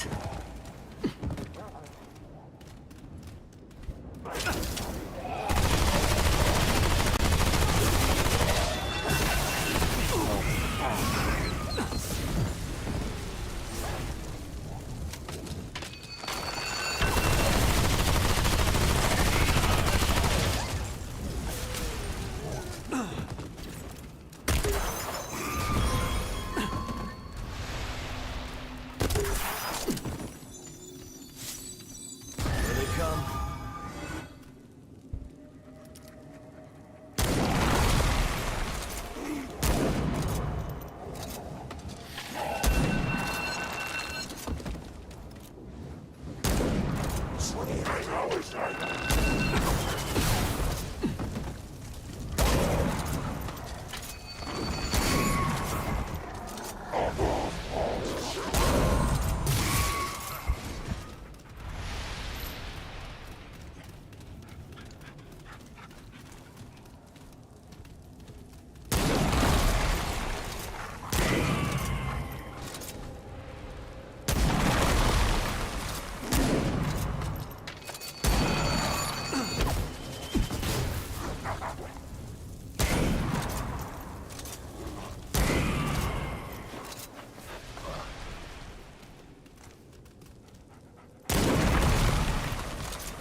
I can see.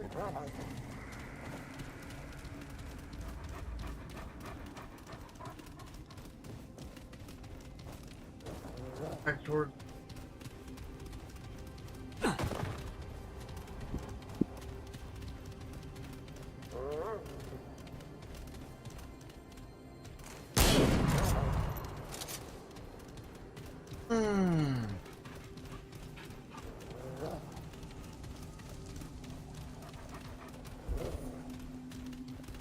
I'm still gonna have to fight that fucking Fae, aren't I?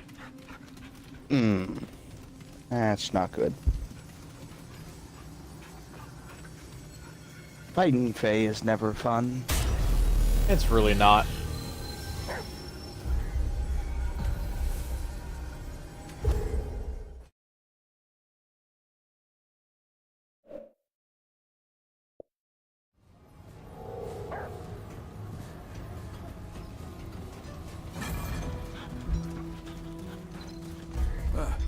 What can I do for you?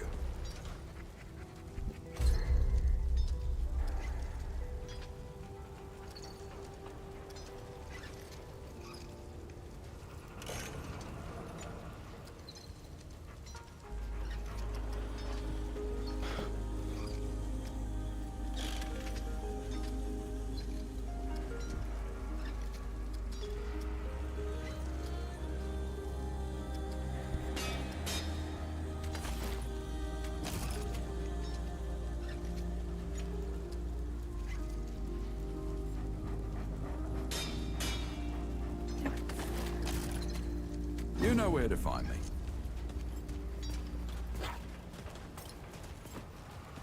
Yay, you're back. Let me save you some time so you don't keep nattering on. We used to live in that building over there. Then a stranger came. We called them the Wanderer. You might have noticed everyone gets a handle here. Anyway, they show up and stop the route. Now, we live in these buildings here. That clear it up for you? And me? I keep it real simple. Less to worry about that way. What do you need?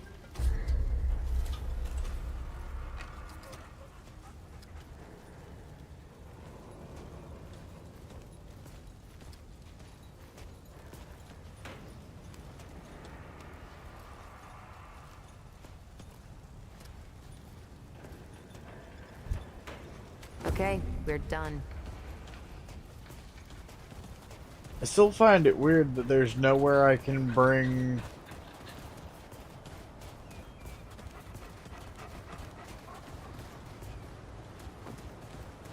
I didn't believe Bo when he said y'all went in the crystal. But here you are, coming right back through the damn thing.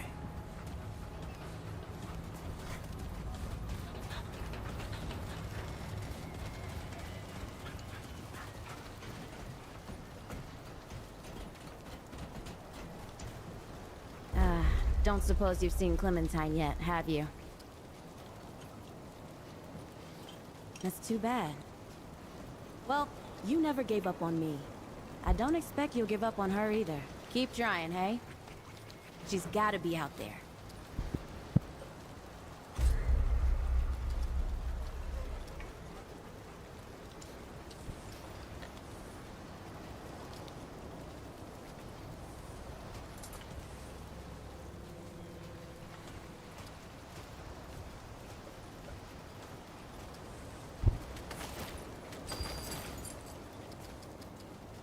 Your debt's still at 2 now.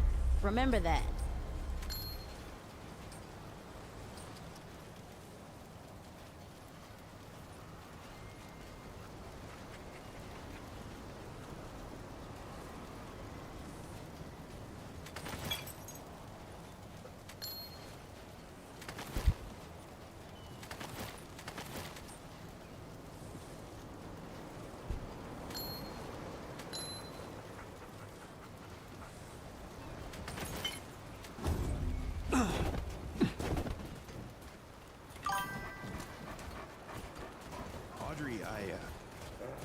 I've been meaning to tell you something. You sounded so much like Brad just now. I've seen what the roots did to the world. They couldn't saw a bird destroy this its morning. beauty. A seagull. Wesley here's got such a Or good heart. something. Oh, you ever lost someone, stranger? Most of us have. It's important to talk about it. I wonder what he puts in his stew. Did you come out of that big orange crystal? How's it float in the air like that? Ma and Pa and Mr. Ward and everyone won't let me touch it. Do you know where Mr. Ford is? Pa says he left again, but you know what I think? I think he went back in time. That's why he's so old. Did you make that weapon? Mr. Brabus sells stuff like that, but it's way better. Do you know how to fix old weapons and stuff? Miss Ava does. I like to watch her work sometimes, but she won't let me watch no more. Won't tell me why, neither. Have you fought any Deadwood? I wanna, but Pa says they ain't around no more. Are you allowed to eat Mr. Muttooth's stew? I'm not. Ma says she tried some once and that's why I'm like this. I don't know what that means, but I really wanna try some. Have you fought any Deadwood? I wanna, but Pa says they ain't around no more. Mr. Mudtooth says I talk as much as he does. Do you think I talk as much as he does? I don't think I talk as much as he does. You ever met anyone who can tell the future? I have. He lives right here in town. You ever met anyone who can tell the future? I have. He lives right here in town.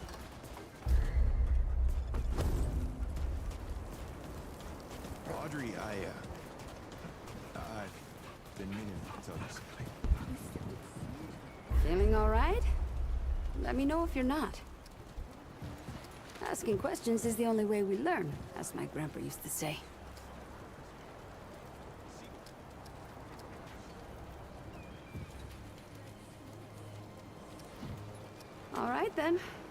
else can I do for ya? What you need?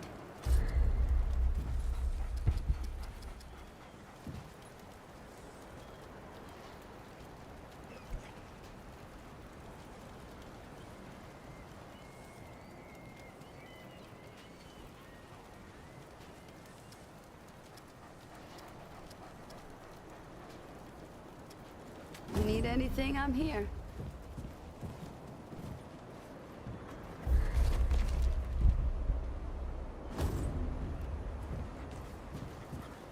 You ever wonder if all this is like a dream or something? What do you mean? Like, Gardening ain't for everyone, but anyone can garden. You only get one carrot from one seed, but you also get 1,000 more seeds. That's a lot of future carrots. See how we build this town? Imagine if we could rebuild the whole city this way. I can see it happening.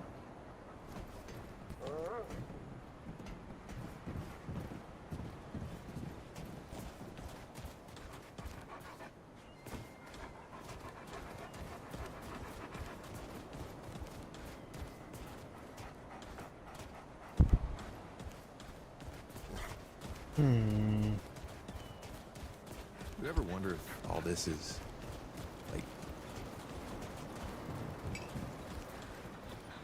Back again, huh? Here to chat, I hope. Well, shoot, traveler, I might have some answers for you. Quite a bit, stranger. The name's Mudtooth, and ain't nobody been around longer or seen more than I have. Except maybe old Ford, of course, but that old mudder cheats. Anyway, he hardly tells any of his stories. Only 3 reasons why folks come to see me, and that's my stories or my stew. Yeah. So, youngin', what'll it be?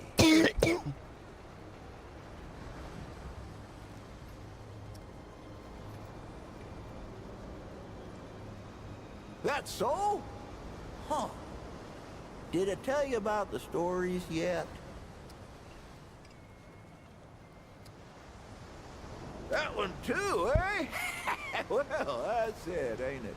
My stories and my stew. Listen, you sure I said there were 3 reasons? 'Cause there's only 2, and that's certain. Huh. Only 2 reasons folks come to see old Mudtooth, and you know both of them.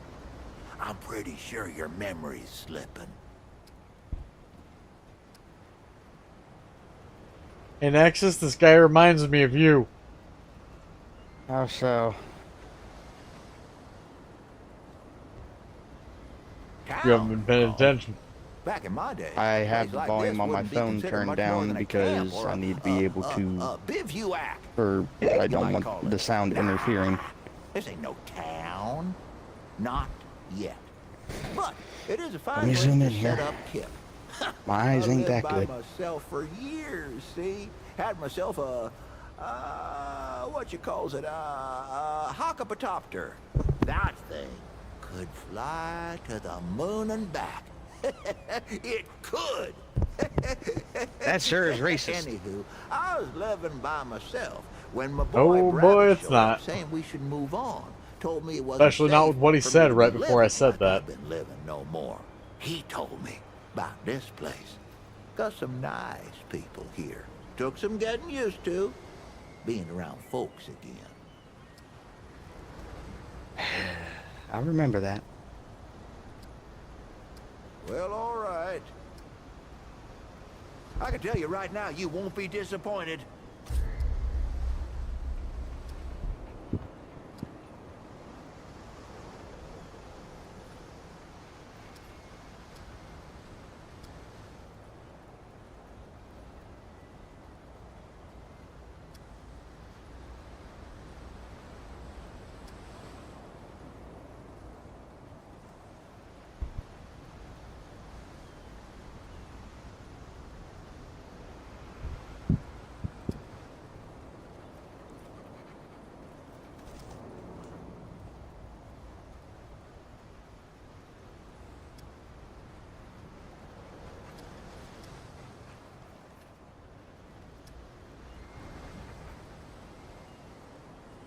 Jesus.